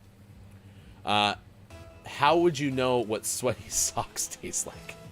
I'm sorry, what? Oh, Maiko said they taste like sweaty socks. No. I mean, it depends on how you prepare them. But roasted Brussels sprouts are pretty okay. I do think air fryer Brussels sprouts would be pretty good. I haven't had a chance to mess with those yet. But, like, the vegetable stuff that I've been making in the air fryer definitely tastes really good. Like, there's carrots. Broccoli is really good in the air fryer. So I imagine Brussels sprouts would be too. Because it kind of crisps them up. And, I don't know, it enhances kind of the flavor of things. So, yeah, big fan. Big fan. I like cauliflower. We don't have any. Because Maiko asked Melby, how do you feel about cauliflower? It's become a staple in my diet now. Rice, buffalo cauliflower, pizza crust. Yeah, cauliflower is pretty good. I've always liked cauliflower. I actually have never had any of the buffalo cauliflower, but I don't also like buffalo sauce. But I've had cauliflower crust pizza. It's really good in my experience. And then cauliflower rice is great too. But I like all... I haven't had a rice that I have never liked. I like wild rice, and, white rice, and brown rice. Like, I just am a big fan of rice. So, I realize cauliflower rice is definitely a different beast, but it's still very good. And it kind of has, I don't know, like if you're trying to do the thing where you trick your brain into thinking that you're eating, standard rice, I think it does a really good job of that, so. Maiko says Megan won't let me get an air fryer. Yeah, we stayed away from it for a long time just because we didn't want anything else on our counter. But finally, like, for somebody who doesn't like to cook, and here's a link to the story, by the way. As somebody who doesn't like to cook, which I definitely don't, the air fryer is great because I can just put things in there and walk away. One of my favorite things to make in the air fryer is eggs. A while ago, Hefty Wife got these, like, ramekins, I don't know how you say it, with the sole purpose of basically making creme brulee, but they don't, they're heat safe, but they're these, like, individual serving dishes. And so we just started using those in the air fryer to cook eggs. And while, yes, eggs are not that hard to make on the stove, I can crack 2 eggs open, throw them in these ramekins, and just set them inside the air fryer. And what I kind of like about them is they get like this almost really fried crust on the top, which is really great. So, Maiko says cauliflower takes the taste of anything you mix it with, and it's so great. Yeah, I'm a big fan of cauliflower. I even like raw cauliflower. Like, I've always enjoyed cauliflower. A lot of times you get those vegetable trays, or somebody brings their own prepared vegetable tray, and they add cauliflower, and sometimes a lot of people don't like cauliflower. I'll sit there and finish off the cauliflower in the dish. So, yeah, big fan. And isn't cauliflower all part of the broccoli plant or something like that? Is that something... I saw that went viral probably last year or something, where it turns out that, like, broccoli is actually like 48 different other plants or something like that. I don't know, I could be making that up. Dungeon Master KJ, nice chat. Good morning to you. Thank you for being along for the ride. Nice chat. We're asking you questions about tape because today is Scotch Tape Day. So what is your favorite type of tape? A lot of love for painters and electrical tape today. Some love for duct tape, even though duct tape also gets extremely gooey. I was talking about underneath this house that we live in now. When we first bought it, we were not getting like any like drying power from our washer and dryer, and so we went under the house to look at the vent, because our laundry room is kind of in the middle of the house, so it has a long way to go to vent. And I chased that thing down in the crawl space, and it was all sorts of jacked up. It had like a whole bunch of like junction points in it. You're supposed to apparently make your dryer vent like as close to the wall or the exit point as possible, and you're supposed to make it in as straight of a line. And like ours, like went through it's through the floor, and immediately out of the floor, it immediately churns like in a 90-degree angle, and then it like had a couple of these like 45s in it. And so I started to undo the whole thing, and then I realized if I just twisted it, it actually went straight. It was almost like they had installed it, and then at some point it cut to an angle accidentally, or like just gravity or something pulled it down, and as a result it had all these like bad angles in it, which are unnecessary in dryer pipes. So, but the duct tape that I was peeling off of that, oh my gosh, it was so sticky and gross. I don't like that texture in the least.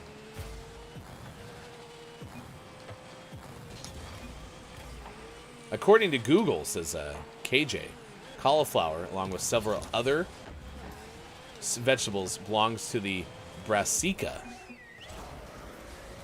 oleracea of the genus Brassica, which is part of the family Brassicaceae.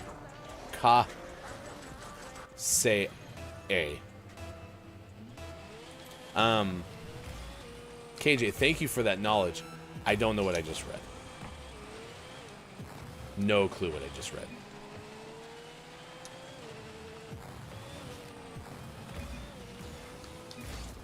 Good morning to Chris M.E. It's good to see you. Nice chat to you today. Nice chat. I am. I'm playing with teammate Morning Sticky, too. Happy Scotch Tape day to you, Morning Sticky. Don't like that name very much, but I'm sure it has something to do with tape. Ooh, KJ, good call. I prefer video or cassette tape. Cassette tapes were fun back in the day. We used those a lot in radio early on, and you can actually completely wipe out an entire cassette tape by using a magnet. And so we had this like thing that plugged in, and you would attach. You wouldn't attach it. You would just take your cassette tape, as you were. We would use them a lot for production. What you would do is you would record. This is before you had digital editing, but you would record your whole commercial onto different sections of cassette tape, and then eventually you would put that into what they called it was like an 8-track tape. It was called a cart, and you could do this with the carts as well, where you'd hit play or you'd hit record. You'd record the section that you wanted to have recorded, and then you would stop the recording or pause it. But back in the day, they actually used to take full like cassette tape, and then they would cut it, and then they would splice it together, and then that would be like a reel-to-reel is how they would make audio commercials. So, yeah. KJ says, Mike, no, KJ, you're supposed to say off the top of my head, not according to Google. Gotcha. Do not Google that. KJ says, I didn't want to be blamed for those difficult words. By the way, I need to take a mispronunciation counter. There was probably at least 3, if not more, in there. So, welcome to 257 on the mispronunciation counter, because damn, that was a lot of words. So they're gaming morning sticky. Absolutely. When you play with GMS on the morning radio show that plays games, then you get that moniker. Good morning and nice chat to Calaf. It is good to see you on this wonderful Tuesday. A warm welcome to our official head of research and development. I think you played with or against that Belize pup player yesterday. Probably. We get in a lot of games with the same people for a while. They had that lava floor celebration. I want to know if that's one of the ones from this season, because I'm seeing it more and more this year, but we'll have to see. All right, it's 7:51 now. It's time for sports. Sports brought to you, as always, by King Gray. Please find King Gray on the internet. Bear is ready for the Super Bowl. Super Bowl's coming up on February 12th. Super Bowl 57 out of Phoenix, Arizona. The Eagles and the Chiefs will be playing one another. There's some storylines that you can get right off the bat. The two Kelsey brothers, as we mentioned. So there's that. Also, the Andy Reid factor, where you have Andy Reid, the head coach of the Kansas City Chiefs, up against his former team, the Philadelphia Eagles. So there's that part of it too. Eagles looking for their second Super Bowl championship in franchise history. The Chiefs are looking for their third. So I'd really appreciate the Eagles winning the Super Bowl. Please. So don't lose. Bears all on board. We were rooting for the Cincinnati everything Bengals, but now that they're eliminated, we're going to be fly, Eagles, fly on this side of the glass. So, there you go. One of the reasons the Eagles won is because the 49ers did not have a quarterback. San Francisco 49ers rookie quarterback Brock Purdy, who had not lost a game that he had started all season, was injured on the 49ers' first possession, ended up being a full torn UCL in his elbow. And so now Purdy is going to be getting a second opinion on whether or not he needs to have surgery. According to ESPN, the 49ers are recommending surgery per Adam Schefter, but no decision has been made. I believe if he gets the surgery, but this could be even whether he gets surgery or not, he's expected to miss 6 months. So that's kind of a big bummer for Purdy, because now you have Trey Lance, who was supposed to be the new and long-term solution at quarterback for the 49ers. Well, if Purdy came back completely healthy, then I would be interested to see what training camp would have looked like. So, yeah, interesting. Let's see. Wizards beat the Spurs, ended a skid. What? This is a story from Jack Maloney of CBS Sports that was posted 10 hours ago. Wizards win in San Antonio ends one of the NBA's strangest losing streaks that lasted 8,451 days. Before the game, the Wizards hadn't won in San Antonio since December of 1999. So that's why. They were on a 22-game losing streak in San Antonio. Now, keep in mind, I mean, Eastern Conference teams don't play Western Conference teams a ton, but that's still pretty impressive. You might play maybe once a year in San Antonio, but ACC has also announced their 2023 schedule for football. I don't know if anyone's interested in something like that, but yeah, that's kind of out there. I mean, it's good to start seeing some of the schedules come out, because you get to start planning what your next year might be like if you're traveling for football games. Lucas Michael says Andy Reid also fired Nick Sirianni when he took over the Chiefs. What was Nick's role? Was he like a coordinator with the Chiefs when Andy Reid got there? That's an interesting storyline too. Listen, Super Bowl, they have 2 weeks. There's a lot of time to figure out some of the storylines that are out there. NHL, just one game yesterday. Winnipeg beat St. Louis 4-2. There's a couple more games coming up tonight and on Wednesday. And then I think you get pretty close to the All-Star break the rest of the way. Yeah, the Flames have been idle since they beat the Kraken last Friday. So some teams that have played more games get a little bit of a longer break on the front end. Tonight, Chris Emye's LA Kings will be at Carolina. Montreal hosts Ottawa. And Washington will be at the Columbus Blue Jackets. Your playoff teams right now in hockey: Bruins, Maple Leafs, Lightning; Hurricanes, Devils, Rangers; and Capitals, Penguins. In the Eastern Conference, Stars, Jets, Wild; Kraken, Golden Knights, Kings; and Oilers, Avalanche. In the Western Conference, your Calgary Flames, first team out in the Western Conference. And that is your sports. Big thanks to King Gray for sponsoring our sports segment. Please find King Gray on the internet. Go Kings Go, says Chris M. Yee. Lucas Michael says he was a wide receivers coach. That's a tough ouster, but now look at him. Super Bowl champion winning coach, Nick Sirianni. We'll have to find out coming up. Of course, the Eagles won the Super Bowl just 5 years ago. Super Bowl 53 with Doug Peterson as their head coach. All right, next hour we'll play some Hamster Playground. If you're listening on Twitter Spaces, we'll say goodbye to you at this stage, and we'll come back with more Gaming Morning Show. Don't let the person floating from the balloons fall in the monster's mouth will be the first thing we do coming up in the final hour crew, which is next on Facebook Gaming, Twitch, YouTube, and at GamingMorningShow.tv. Remember those times we laughed and cried. Watch the sunset fall through the sky. We were younger, never thought we'd say goodbye. Now we're saying goodbye. Did I lose this chance for one last dance? With my shaking hands, I can barely ask. Big fan of paydays. Peanuts. Candy bar. Now we get to have 3 of them. A payday is the skinless cat of rolled peanut bars. to contrast it with like a Babe Ruth. Those have chocolate. Skinless Paydays. cat, the candy bar. Yeah, no chocolate on this payday. Gross. Or they're talking about another sequel to the video game Payday. It's hard to say for sure so far, but we'll figure it out. Are you telling me the Gaming Morning Show Morning Gaming News, this is a candy bar centric story? Yeah. Okay. Could be. We'll see. I didn't realize you were all diversifying the portfolio over there on the newsroom side. And, you got to do what you got to do.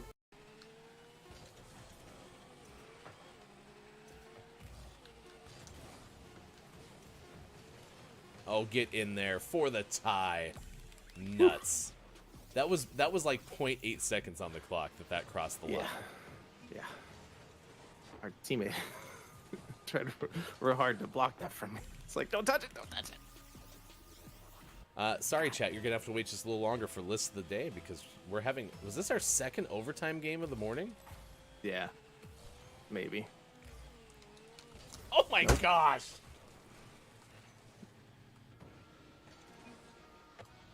What are the odds? I also want to let you know that even if I had been back in goal, Yeah, there's no way you would have. I wouldn't save that. So. There you go. 7:26 West Coast time, 10:26 out east. It's 3:26 for those watching GMS in the UK. Those annoying things that Rowan gets constantly, where it's like, I didn't know you talked. Yeah. He's had quite a few good small bit parts. He had a small part in Love Actually. He did a pretty good job. It was pretty good. Never seen that movie. He's fantastic as Zazu. I didn't remember him as Zazu. Wait, isn't Zazu the toucan? Yeah. I thought that was John Oliver. Advisor. I think they have that wrong. No, this is the original animated version. Oh, okay. Yeah. Well, then, you know what is the truth then? I didn't know that. That's Rowan Atkinson? Yeah. Okay. John Oliver was the one in the live. Thank you. Downs. Okay.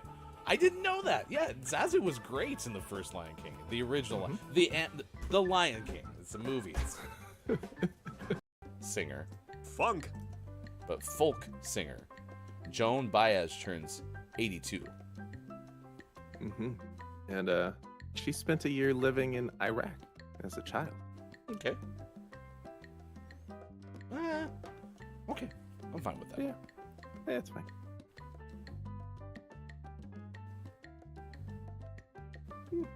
Just a year, though. Just a year, and as a child. I wonder if she even remembers. It's a very specific. All right, whatever. Rocker. Jimmy Page turned 79 today.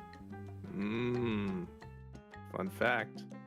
His middle name is Patrick. See, we knew that, though, because Jimmy Page, commonly referred to as JPP. Yep. What's rockin', JPP? Me, because I'm rocker, Jimmy Page. Not be a just clause, I suppose. So silly. Takeaway from KJ is Hefty has never played Minecraft. You could tell. You did great, though. I avenged your life. You did. You didn't die once, did you? True. Also, Quiet had said you can't say quafting without Austin being here. Happy National Austin Day to Austin Attack 12, but I did accidentally say quafting. I think didn't we mean both to. did at some point. Okay, good. So I was busy quafting this morning, which was fun. Also, Scott Chick says you're very patient. You're a good gaming teacher. Thank you. I didn't just yell at you to water the crops and chop down the trees. Happy National Happy Austin Day. To quote Cade Zaid, Stardew Valley sucks all the time. We'll send that clip to Austin.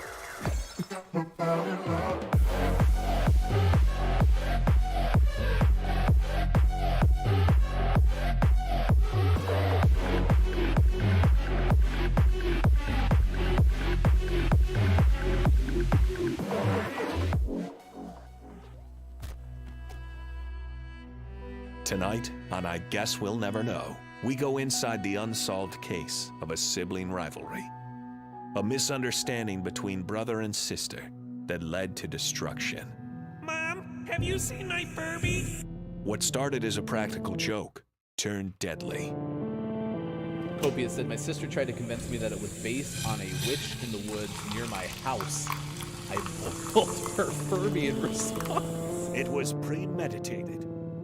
Turns out, it was third-degree murder. The eyes and beak melted slightly. A special GMS event. Furbicide in the forest. Only one Furby was harmed in the making of this promo. Or was it? The truth is, you can't kill a Furby. It's behind you!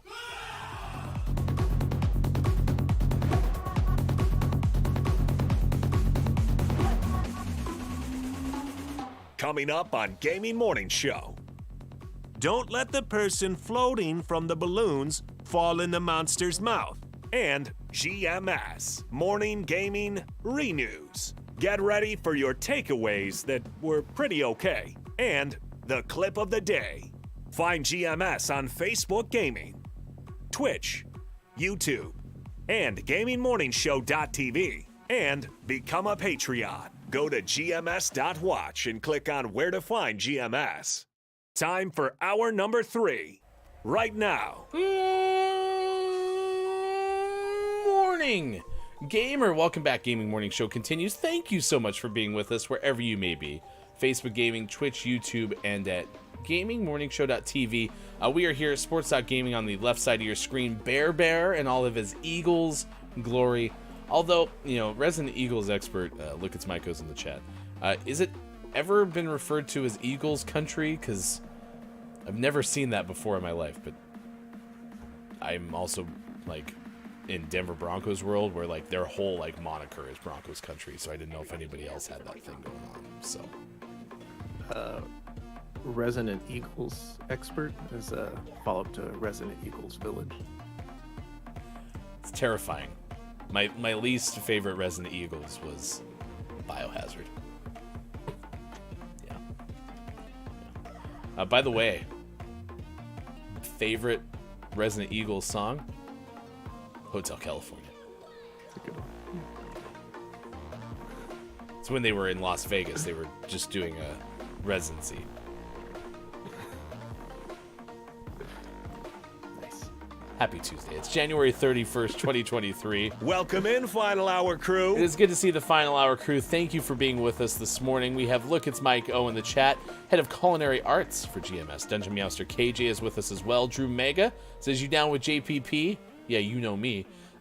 Chris M.E., ambassador of the Final Hour crew. It's good to see you. Mayor of the Internet. Let's see who else. We got Kalaf, our head of research and development, who's in the chat this morning. We've seen the likes of Kate Zaid, the Element of One, throughout the course of the morning. Mel B on YouTube has been here as well. Official Jester Tester to GMS. It's Copia with us as well. Thank you for being along for the ride. Everybody who's been involved, whether you're listening, lurking, Gabe Pride, who had stopped by as well earlier.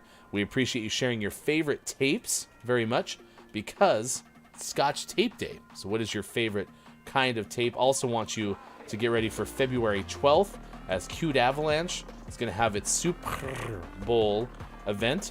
It's coming up on the 12th, the same day as the actual Super Bowl.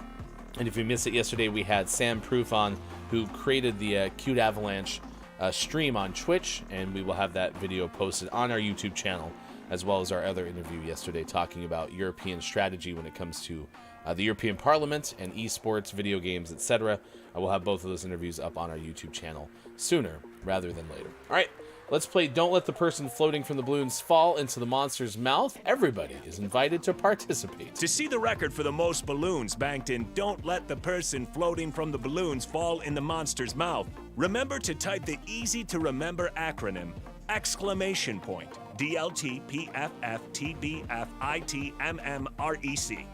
834 balloons, never before in the history of anyone ever playing this game. There's nobody who's played this game who's gotten up to 834 balloons. We need to contact the Don't Let the Person Floating from the Balloons Fall in the Monster's Mouth people and let them know that we're absolutely crushing this game. Absolutely. What do you think they call this game? Don't let the why would they call it anything different? It's clearly don't let the person floating from the balloons fall in the monster's mouth. Your question is absurd. There's a person. They're floating from the balloons, and if they don't keep floating, they're gonna go where, Sean? They're gonna fall Into the monster's vicinity. I would like one time where the balloons all get popped and the person just hits the ground. And the monster's like, I'm full. I've eaten enough personally. Carry on. Yeah. Carry on. Have a good Get day. out of here. R-E. Yes, yes. All right, we're off to a hot start for oxymorons. That's our category. Look, it's Maiko. Jack. Good guess. Good guess. Another E from Mel B. That one did hit. Oxymorons. Oh yeah, I'm supposed to give the definition of oxymoron. That always helps. Copia guessed after and before. After the S from Look It's Mike O. S. I can't be after. After before. Yeah. An A from Mel B. A. Cha-ching. Not bad.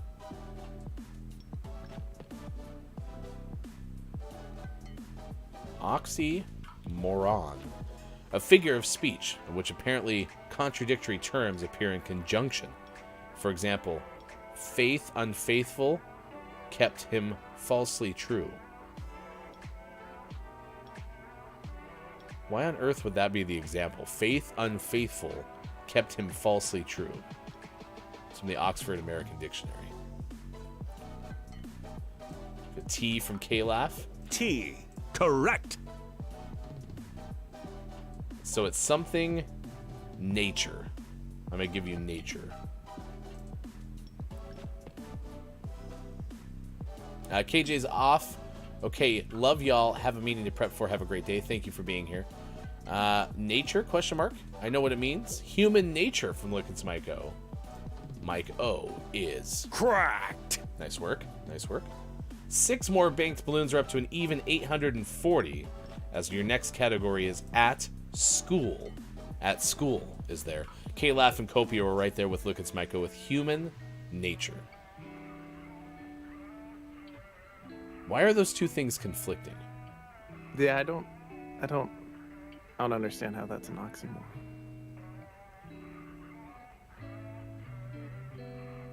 Yeah, I don't know.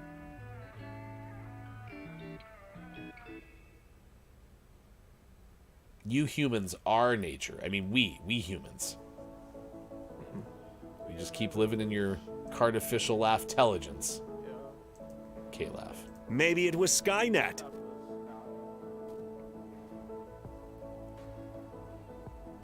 K-Laugh is going big. Oh no. That's way no. No. Nothing I got to prove, nothing I got to lose. I wanna follow you. It is my time to choose. Nothing I got to prove, nothing I got to lose. No. I wanna follow you. It is my time K-Laugh. to choose. It is my time to move. It's a dark reality, but no. Yeah, Chris and me way too real. Oh, K-Laugh has hopped up on Dayquil. Are you alright, friend? Alright, Drew Mega says class is the second word.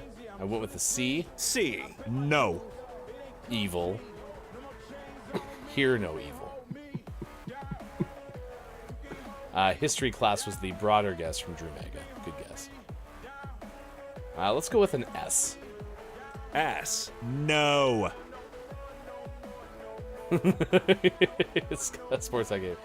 Backpack. K-Laugh says, I think NyQuil and Dayquil are working together to, quote, no, sorry, A, keep me sick, and B, get me goofy. Dayquil. Get Me Goofy was Ryan's memoir. My what? Your memoir. T. Incorrect. All right, we got to get a letter here. Harmonious Crow, happy FHC to you. Thank you for being here. Hello, FHC. Now Crow goes for B. B as in boy from Crow. Let's see. B. B. No. Oh, jeez. Hmm. What about What about a vowel? Let's get an E on the board. E from Sports.Gaming. E. Yes. An N from K-Laugh. N. Yes. Okay, now we're getting some momentum. N. I. N. E. No. An O from Crow. O. No. Oh no. Oh no. 2 balloons left. R from Copia and Mike O. R. Cha-ching. It's at school.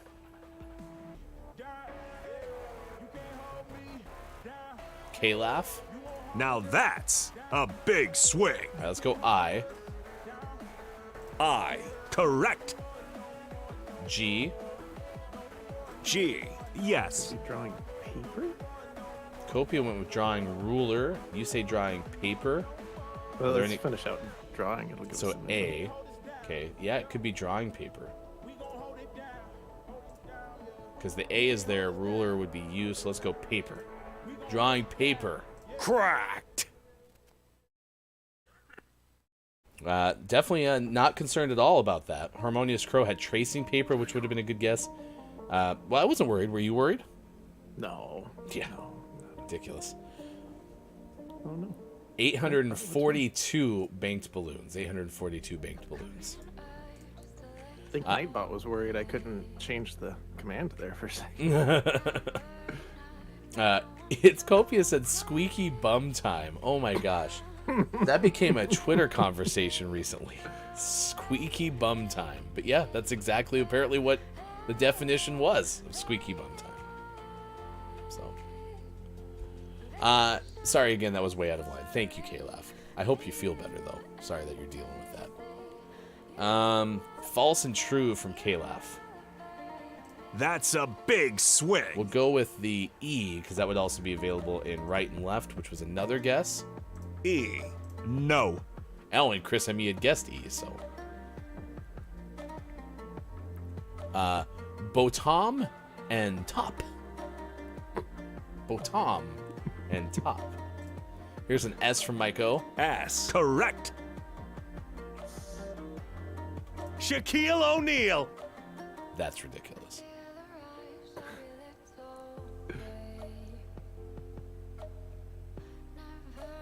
A T from K-Laugh. T. Yes. And an R from Mel B. R. Correct. Oh, I know what it is.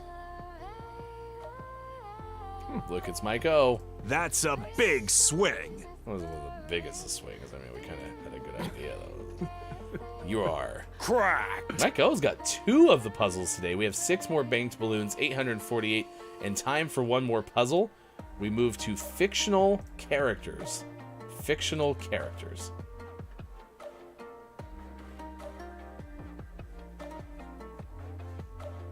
It's definitely Shaq. Bob, it's not Shaq. Quit saying that. You dummy, Bob. That fictional character. Steel, which was a Shaq fictional character. I like that movie. I don't think I ever saw it. Best superhero movie of all time. Better than the 20 minutes of Thor you watched? I did. I watched 20 minutes of Thor yesterday. And if you missed it first hour, I came through with a pretty important revelation in my Marvel watching career. I've got another confession to make. I might have actually seen Thor. I didn't remember it, so yeah. E from K-Laugh. E. Cha-ching. And then we have Sha from Copia. S-H-A-Q. Santa Claus, a guess from Drew Omega. Doesn't fit any longer, like that guess. Superman. N. An A from Look It's Mike O. And you get a free B. B. Ding, ding, ding. A. No. Listen, I knew B was in there, and look how valuable that was. I know you're sitting there thinking that might have been an accident, but it's Betty Rubble, just like Copia said. Now that's a big swing. And we all collectively stumbled onto that together. Correct. What a misclick. Thank you, Caleb. What do you think my success rate is with misclicks? That's probably the first time it's ever worked in our favor. I was gonna say at least one out of more than one. Copia, the found city of B. Exactly. It's the neighboring city. It's the lost city of D. It's the found city of B. All right, 854 balloons is where we'll leave off. We'll come back tomorrow and play more. Don't let the person floating from the balloons fall in the monster's mouth. We'll do that before we play It Takes Two. Work Together Wednesday coming up on Wednesday's edition of this morning radio show that plays games. It's now 8:17 West Coast time, 11:17 out east, and it is 4:17 for those watching GMS in the afternoon. For those of you who have not answered, last chance to get in on our question of the day. Scotch Tape Day was one of them. This is another fun fact about Scotch Tape from nationaltoday.com. Around the 1950s, the company introduced their mascot, Scotty McTape, who is a declared member of the Clan Wallace, the clan that William Wallace was from. I'm thinking that's William Wallace of Braveheart, right? Sure. Okay. The mascot started wearing red tartan and Wallace hunting green plaid. However, he was jettisoned in the early 1970s. Is this the racial issue that we talked about in the first hour? Who knows? Nevertheless, think to so. date, one can still find the green plaid on Scotch labels. Over the years, several manufacturers started making transparent adhesive tape. However, many people still call it Scotch Tape. Yeah.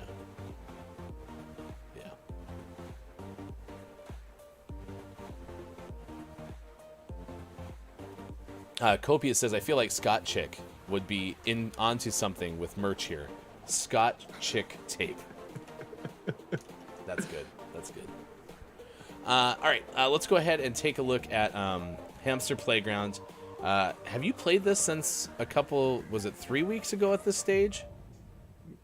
Yeah, you got sick on a Tuesday, so I think I played by myself. So, oh no, you did Tuesday's show, and then you got the positive test. So yeah, so it's been 2 weeks. All right. We'll hop in here. If you've never seen us play this game, it's a very fun game. We talked to one of the creators behind Hamster Playground, which you can also find on our YouTube channel. I don't know. When's the next time? We're going to have to look for a new game on Teammate Tuesday. Mm-hmm. I mean, if we want to get through It Takes Two a little faster, we could do Teammate Tuesday and Work Together Wednesday. Fair enough. Fair enough. All right, let's see if this is coming through. You share your screen, and I'll throw you on full screen here. We'll have to say goodbye to Bears, Eagles stuff, being able to see like as well as we can, because Sean's going to get itty bitty little here in a second. So let's see. Mel B says, because that's the name brand of the tape. Yeah, it's like the Kleenex of clear adhesive tape, or cellophane tape, as we've learned to know it. Yeah. Sean, I'm wrapping some presents later. Can I borrow some cellophane tape? Yes, but I only have the brand name stuff. Yeah. That's okay. Yeah. It's not the same thing.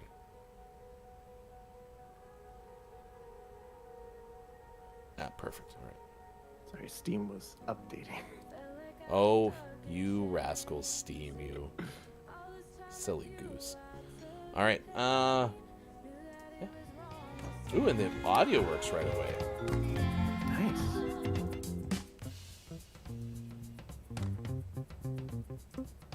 Look at that. Right on. It's like a bicycle. We never even forgot how to do it. Oh, look, they're munching on lettuce together. Nom, nom, nom, nom, nom, nom. All right. Oh no, there's ants all over my bathroom. Oh wait, those are decorations. Oh, those are decorations. Oh, phew. All right, introduce us to your quartet of hamsters in case someone's never seen us play this game before.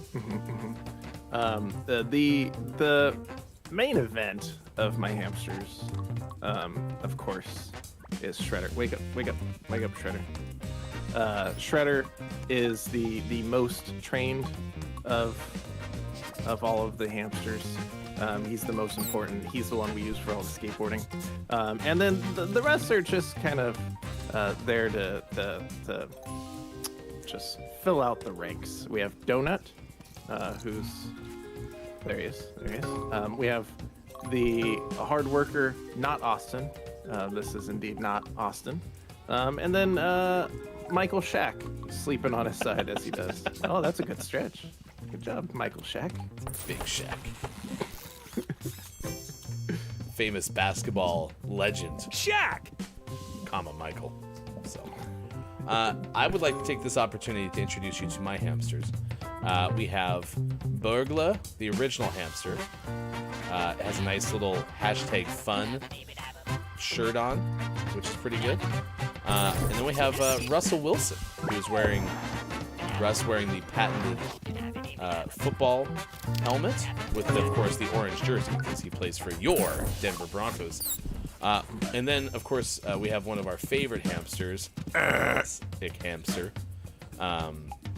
The hamster that will not be named, but has a pretty cool, what's that say? Newbie hat. Look at that blue hat. Looks pretty good. And then, of course, everyone's favorite, good old Hambert. The pirate. The captain of the pirate ship, Hambert. So. I don't know. I think Burglar is my most trained hamster for sure. Yeah. Nice. Let's go give Burglar some work. We're trying to harvest seeds and get bolts. Winged eyeliner on point for Hambert, by the way. Look at that. Oh yeah, it's a good wing. Good wing. It's pretty good. What are you working on? That's a good question. I was upgrading things, and so I just need just a buttload of bolts. I think is where I'm at. Yeah. So anything to get bolts, I think is the name of the game today. Which means I should probably do some skateboarding. Do you get them for skateboarding? Yes, think you get some, but you also just get a bunch of other resources which you can then turn into bolts. Yeah, Hambert's doing some work. You get 9 bolts per second working in this area. And then if I bring over Nick Hamster, then I'm able to get seeds over here. Then you can trade seeds for bolts. But the exchange rate is still pretty rough. You need 50 seeds for 20 bolts. Yeah, that's less than ideal. All right, we're going to let Russ cook. I'm trying to remember. I wish you could see what skill you need to get things without pulling them off the job, because that's helpful, but whatever. All right, Russ is going to do some, can't remember what this is, dexterity exercises. Nice. And Burglar, you're gonna go to the bathroom. Of course, everyone's favorite type of toilet, the shark toilet.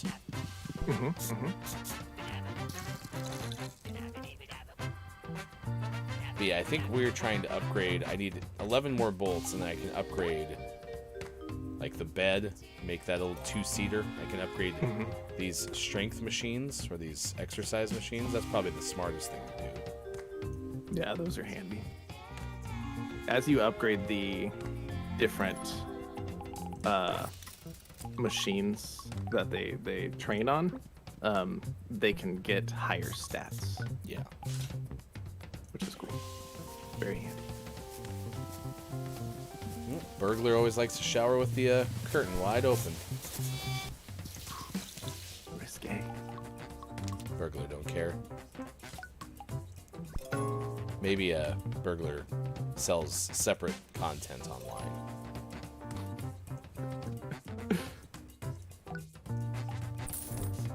Alright, Russ is able to take over for one of the other hamsters doing jobs.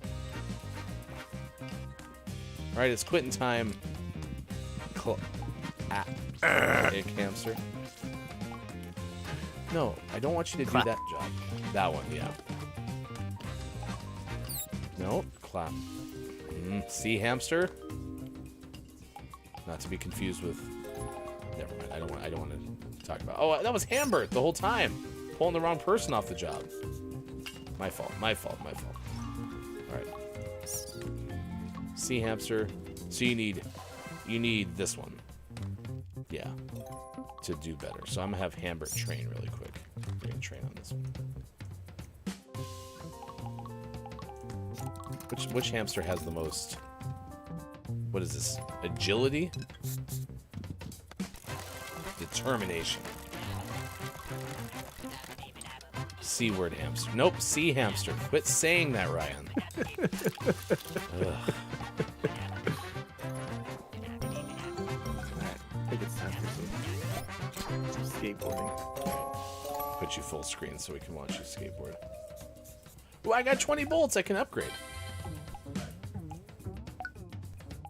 And I have a new shelf system as well. Ooh. Nice.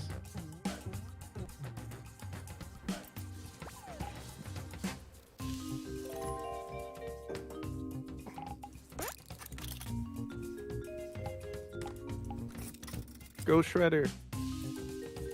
Go, go, Shredder hamster.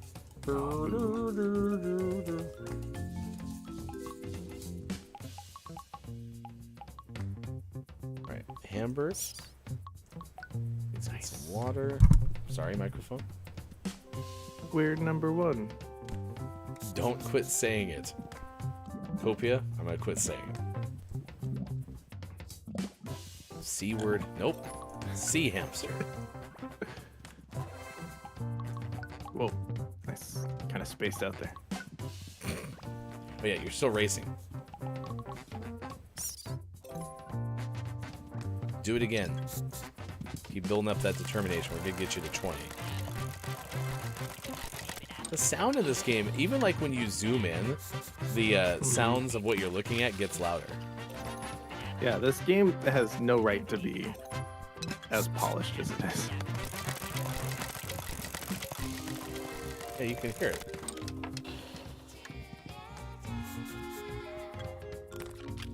Keep going,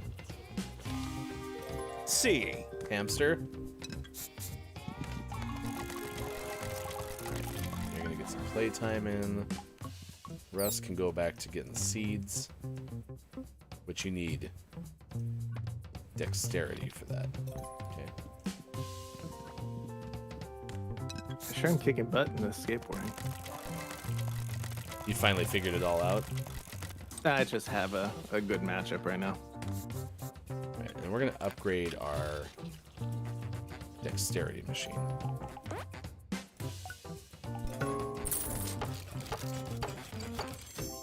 Look at that thing. What a beast of a machine we have now.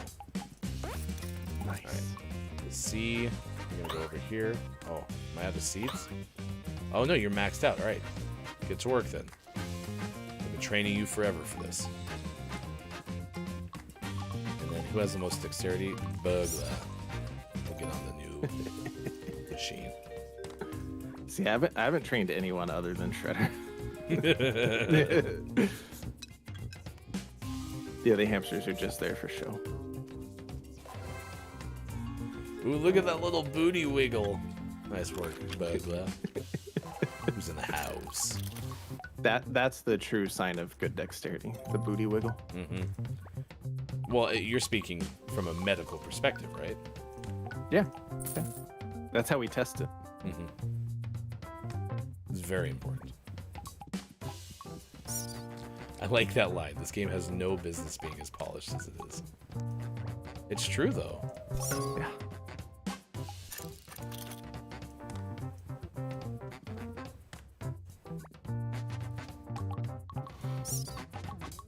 All right, let's go do a bolt check. How many did you get? A 10 per race. Oh, that's actually a pretty good return. Yeah, it's not bad. Hello, And I got a FHC. Get some bolts in there. Nope. Yeah. Yeah. Well, that's a lot. Or was that just 20? It was 10 bolts. Welcome in, Keith Anthony. It's good to see you. We've been asking about tape today. It's Scotch Tape Day, so we're wondering what your favorite kind of tape is. I did like KJ. It was while you were out. KJ said I like cassette tape. Nice.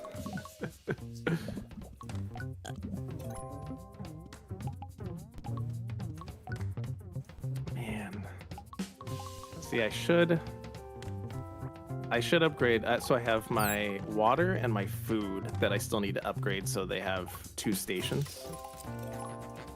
But I also want to upgrade all of my. I've only upgraded my strength training device. I kind of want to upgrade the other ones.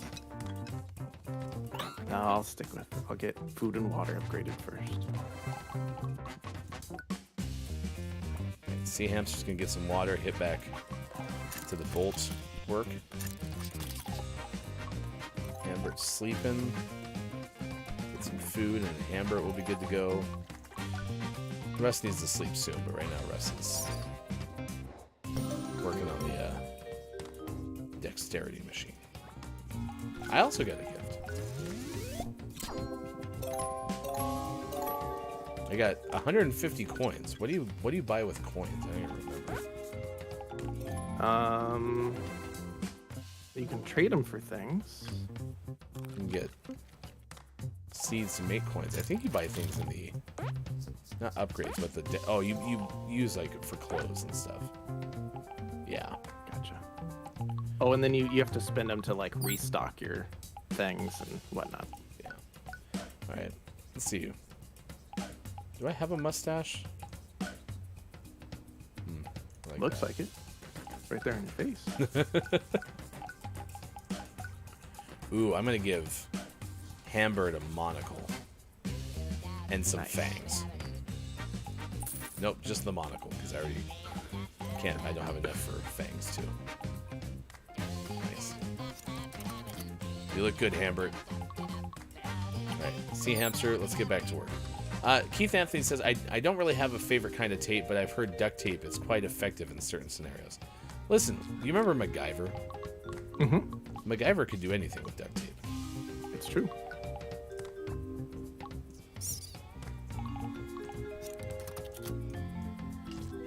MacGyver with duct tape and a paperclip. Make anything. Life would be saved, yeah. Did you ever watch the new MacGyver? No. I didn't either. Was expecting you to say something like super amazing, like, oh, you should have seen it, it was great, but... No, it was. I saw it. I was like, oh, I bet that's terrible, but I should watch it. And then I never did. So I can't report back if it was indeed terrible. But it seemed like a bad idea at the time. Remind me what skills you need for skateboarding? It depends on the race. So you kind of need them all. Okay. Well, I'll just get Hambert super buff. Make Hambert my skateboarding specialist. Keith Anthony says, it was only recently I realized it was duct tape and not duck tape. Right there with you, Keith. Oh, I mean, it wasn't recently, but I had always known it as duct tape.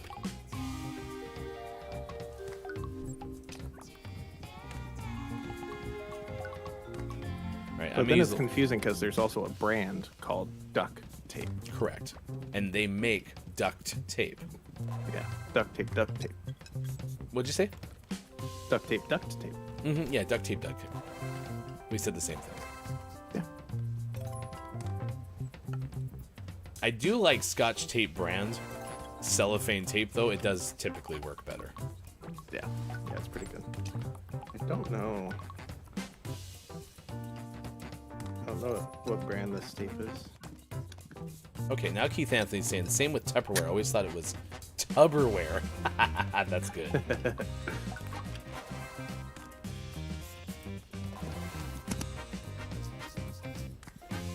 This painting that I have with the purple, like, pom-poms on it, it's my favorite painting in this whole... that's a good work of art right there. I don't have a ton of decorations up. I should put more up. That's what, yeah, you should work on that. Sea Hamster's about to pass out. I guess I'll let you go take a shower.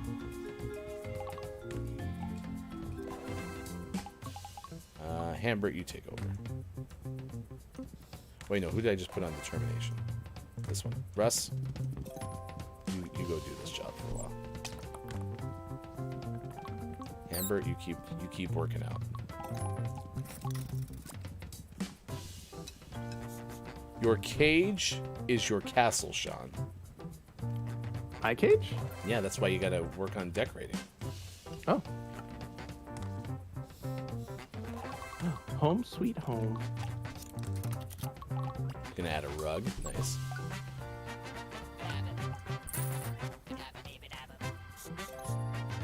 Man, sea hamster takes forever to shower.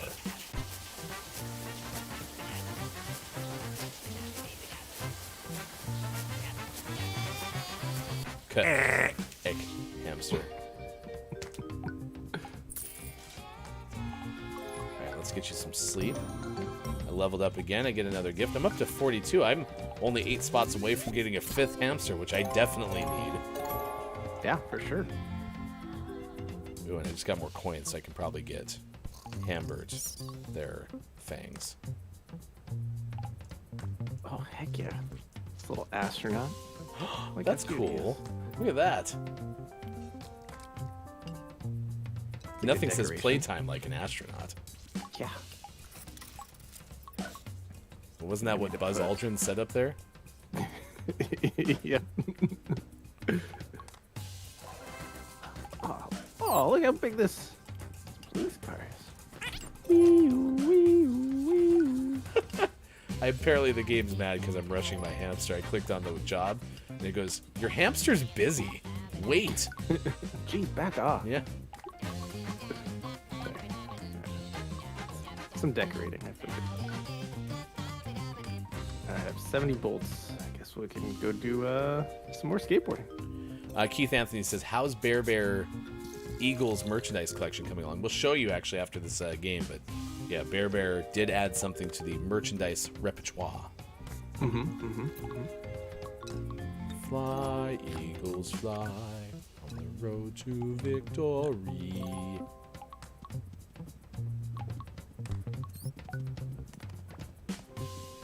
Alright, after this, I'll send Buglo back in.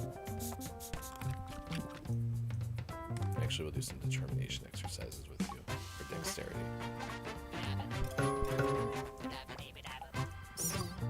Russ, do you need anything else? Give Russ some water. Man, everything is... I feel like everything's getting depleted faster than it used to. Yeah, that's how they get you. Congratulations on being one of life's winners there. Thank you. You Need to are one of life's winners. Win 2 more races, and then I can upgrade my last station.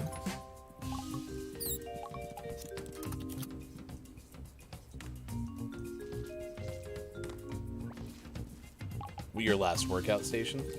My last non-workout station. I upgrade my food, and then all of my normal things are two person, 2 hamster. All right, there you go. That's hamster playground, not even hamsters playground, but hamster playground on this morning radio show that plays games. Thank you for being with us. It is now 8:40 on the West Coast. Thank you so much for being along with us. It's been a lot of fun today. We've talked a lot about tape. You can see Bear in the background. During the game, Bear always likes to say, "Take off your merchandise collection." That's hamster playground respect from Bear. He wanted to reveal it. Yeah. Like, first he found this handy flag, the well-known Eagles saying "Eagles Country." And then he found some bling on a very, very thin chain. Some say you can't even see it. It's a Scotch Tape chain. And then during the first break today, he pulled out his new hat. It's a good looking hat. Yeah. I think overall, Bear's good at merchandise. So yeah, it's a good start. Yeah, for sure. All right, stop sending your stream if you haven't already, and we'll have you do the Gaming Morning Show Morning Gaming Renews, a recap of the video game headlines of the day. Before we do, Calaf says, metal HVAC tape is always fun, but I'm mostly happy when I have the correct specialized tape for the job. That's according to Calaf in chat. And then says, for off-use scenarios, though, I used to like using electrical tape to keep my soccer shin guards from slipping down because electrical tape is way more stretchy as opposed to athletic tape. Interesting. I bet you had some nasty residue coming off that, though, Calaf. Right? That had to be pretty rough. Yeah. Could be. I bet it gets sweaty, too. Yeah, oof. The tackiness combined with the sweatiness, that's not pretty okay. But now using like a kinesiology tape to hold up shin guards works pretty well. I was thinking the same thing. Kinesiology tape. Yeah, a K tape. K tape. A K-left tape. Bob was telling me about it earlier. K-T-A-P-E! Exclamation point. K tape. I actually prefer 1K tape. All right. Let's get the video game headlines you need to know. It's a recap of the Gaming Morning Show Morning Gaming News, which we shared with you in the first hour. You can find this on our Instagram at Gaming Morning Show. Once again, here's hashtag video game expert Sean. Good morning. It is still Tuesday, January 31st, 2023, and this is your Gaming Morning Show Morning Gaming Renews. We talked this morning a little bit about E3 and the fact that it looks like PlayStation, Xbox, and Nintendo are all skipping E3 this year. This is from Wesley LeBlanc of Game Informer. PlayStation and Nintendo skipping E3, at least in big presentation, isn't a new thing. PlayStation hasn't been a part of E3 after it dropped out of the show in 2019. Nintendo hasn't, for the last couple years, done an in-person on-stage event, but they have been a presence on the actual show floor. Looks like that may no longer be the case. And Xbox has been in this weird place where they're kind of at E3, they're kind of doing their own thing, and it seems like they're probably erring more on the side of doing their own thing this year. So we'll see what E3 looks like in June and see the timing of the big three's announcements for summertime, if they choose to do something kind of in lockstep with E3 or if they back off and do something further away. We'll have to wait and see. We also talked about Marvel Snap, update to the PvP battle mode. Looks like it will be going live today and might even be live now. So if you play Marvel Snap and you'd like to battle your friends, hopefully you can do so very soon. That is from Nicole Carpenter of Polygon. And then our last news story is the Xbox Games with Gold lineup for February of 2023. Starting tomorrow, you'll be able to download For the King, which is available all through the month of February.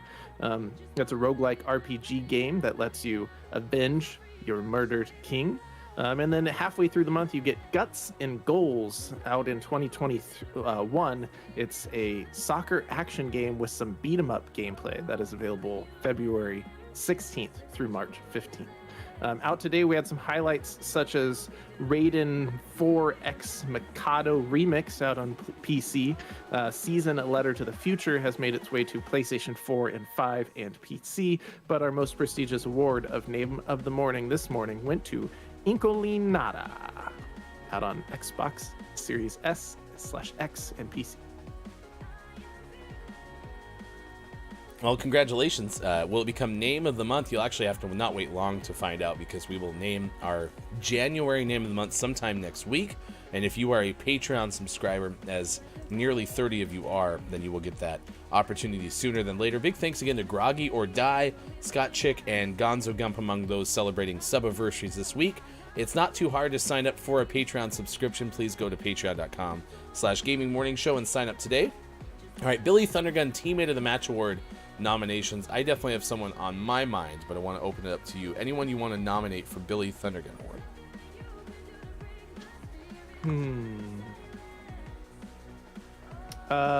Maiko had a pretty good show today. It's always nice when Maiko's hanging out. I think Maiko works well with my nominee, which was Mel B, because they were talking about Brussels sprouts earlier, and Mike said something about how Brussels sprouts taste like sweaty socks, and then Mel B is like, how do you know what sweaty socks taste like? And then Mel B was also bringing up hot chocolate on Hot Chocolate Day, but doing so in a very poetic way. So let's go co-winners today. Those two, the comedy duo of Mel B and Look It's Maiko.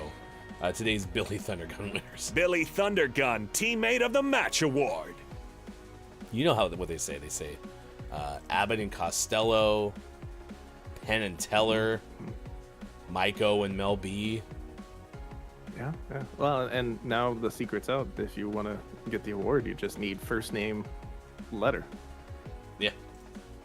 It's a winning formula, Chad. Yeah. Mike O, Mel B, Kopi All of those sequences exactly the same. Kopi, exactly. All right. What are your takeaways, chat, that are pretty okay? Please start putting those into chat. We'll share those after the clip of the day. The clip of the day. Hey, look, it's the clip of the day. Doot doot. Hole in it. Like you're like, oh man, I need a tape, and none of the tapes I have work. Yeah. And then get gaffer's tape for sure. But if you're pleasantly happy with the tapes you have and their uses, don't buy gaffer's tape. It'll ruin all other tape.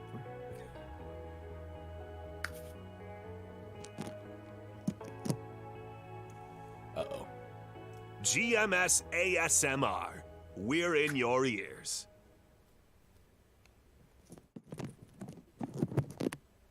Sounds like tape. Sure does. Sure does. Perfect. Are you wrapping presents in there? This is a little known audio engineer's trick. So very little known. This is what I like about this show, is we not only give you opportunities to participate in just an entertainment-based show first, but you also get to learn things like the well-known audio engineering hack that is just throw a whole bunch of cellophane tape on top of your microphone. And it's not just a whole, but like this is the I've calculated the perfect arrangement of tape for this microphone, and this is it for this microphone. If you'd like me to calculate the arrangement for your microphone, just send me a detailed picture of your microphone. We put them in our Discord. We'll send it right back over. It's almost instant, some would say. All right, what are your takeaways that were pretty okay? And then we're going to send you, if you're watching on Twitch, to Rat Enclosure, a gamer, artist, rat enthusiast. Come join the community. I am Hollis. You may also hear me referred to as other names like Holly or Holes. I love doing art specifically. I very much enjoy digital painting. However, on this channel, we also do occasional gaming, as today is Inspire Your Heart with Art Day. That's why I wanted to find somebody who was doing art today. So this is off someone who's on suggested channels and someone we follow on the GMS Twitch channel. So if you'd be so kind as to say good morning from GMS, we would appreciate it. Sean, what is your takeaway that was pretty okay? My takeaway that's pretty okay is it seems like animals are escaping from zoos more, but it might just be the fact that we're paying attention to animals escaping from zoos more. Caleb says everyone tunes into the Best in Show dog show. You got to be really interested in a specific breed to watch the Best in Breed competition. Mel B says, I'm doing a puzzle. I wish I had someone to help me. And then my takeaway that was pretty okay is Kopi A. Or Ah. Kopi Ah. Caleb also said, for sure, Kopi, when all the companies were together at E3, at least there was some competition as to which company was having the best showing. That was where we got to Best in Show as well. So, all right, for everyone who made it possible, thank you for watching. We'll be back tomorrow, as we are Monday through Friday, 6 to 9 a.m. Pacific time. For Bear, the world's biggest Eagles fan, for Austin, for Sean, I am Hefty Goof. This has been Gaming Morning Show. Stay tuned. Best moments from today's show next, and then we'll send you on Twitch to Rat Enclosure. Goodbye, everybody. Duct tape, maybe even somewhat Gorilla Tape, it's not that strong. But it doesn't stay stuck to anything. Like, you can peel it off 5 days later, and there's barely any residue.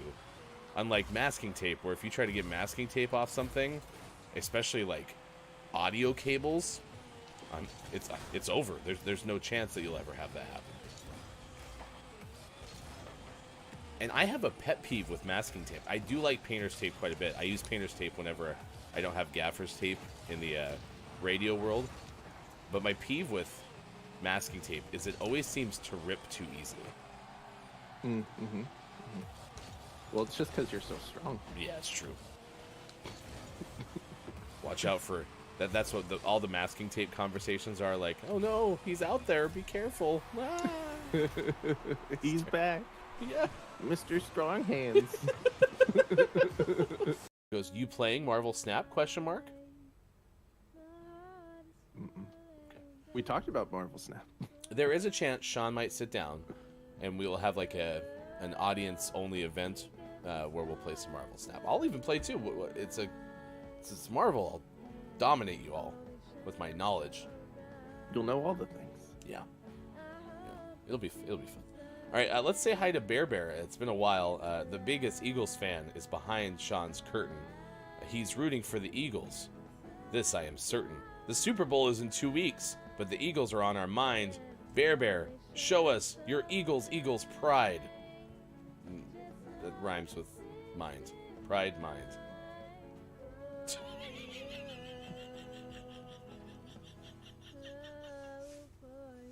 Seamless.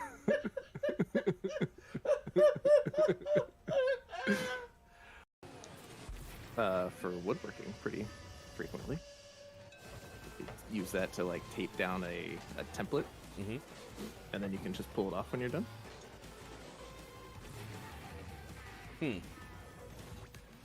Carpet tape.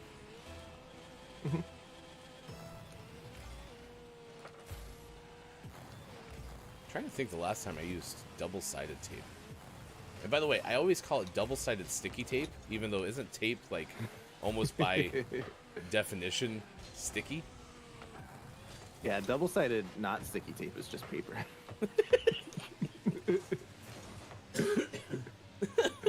It's just paper.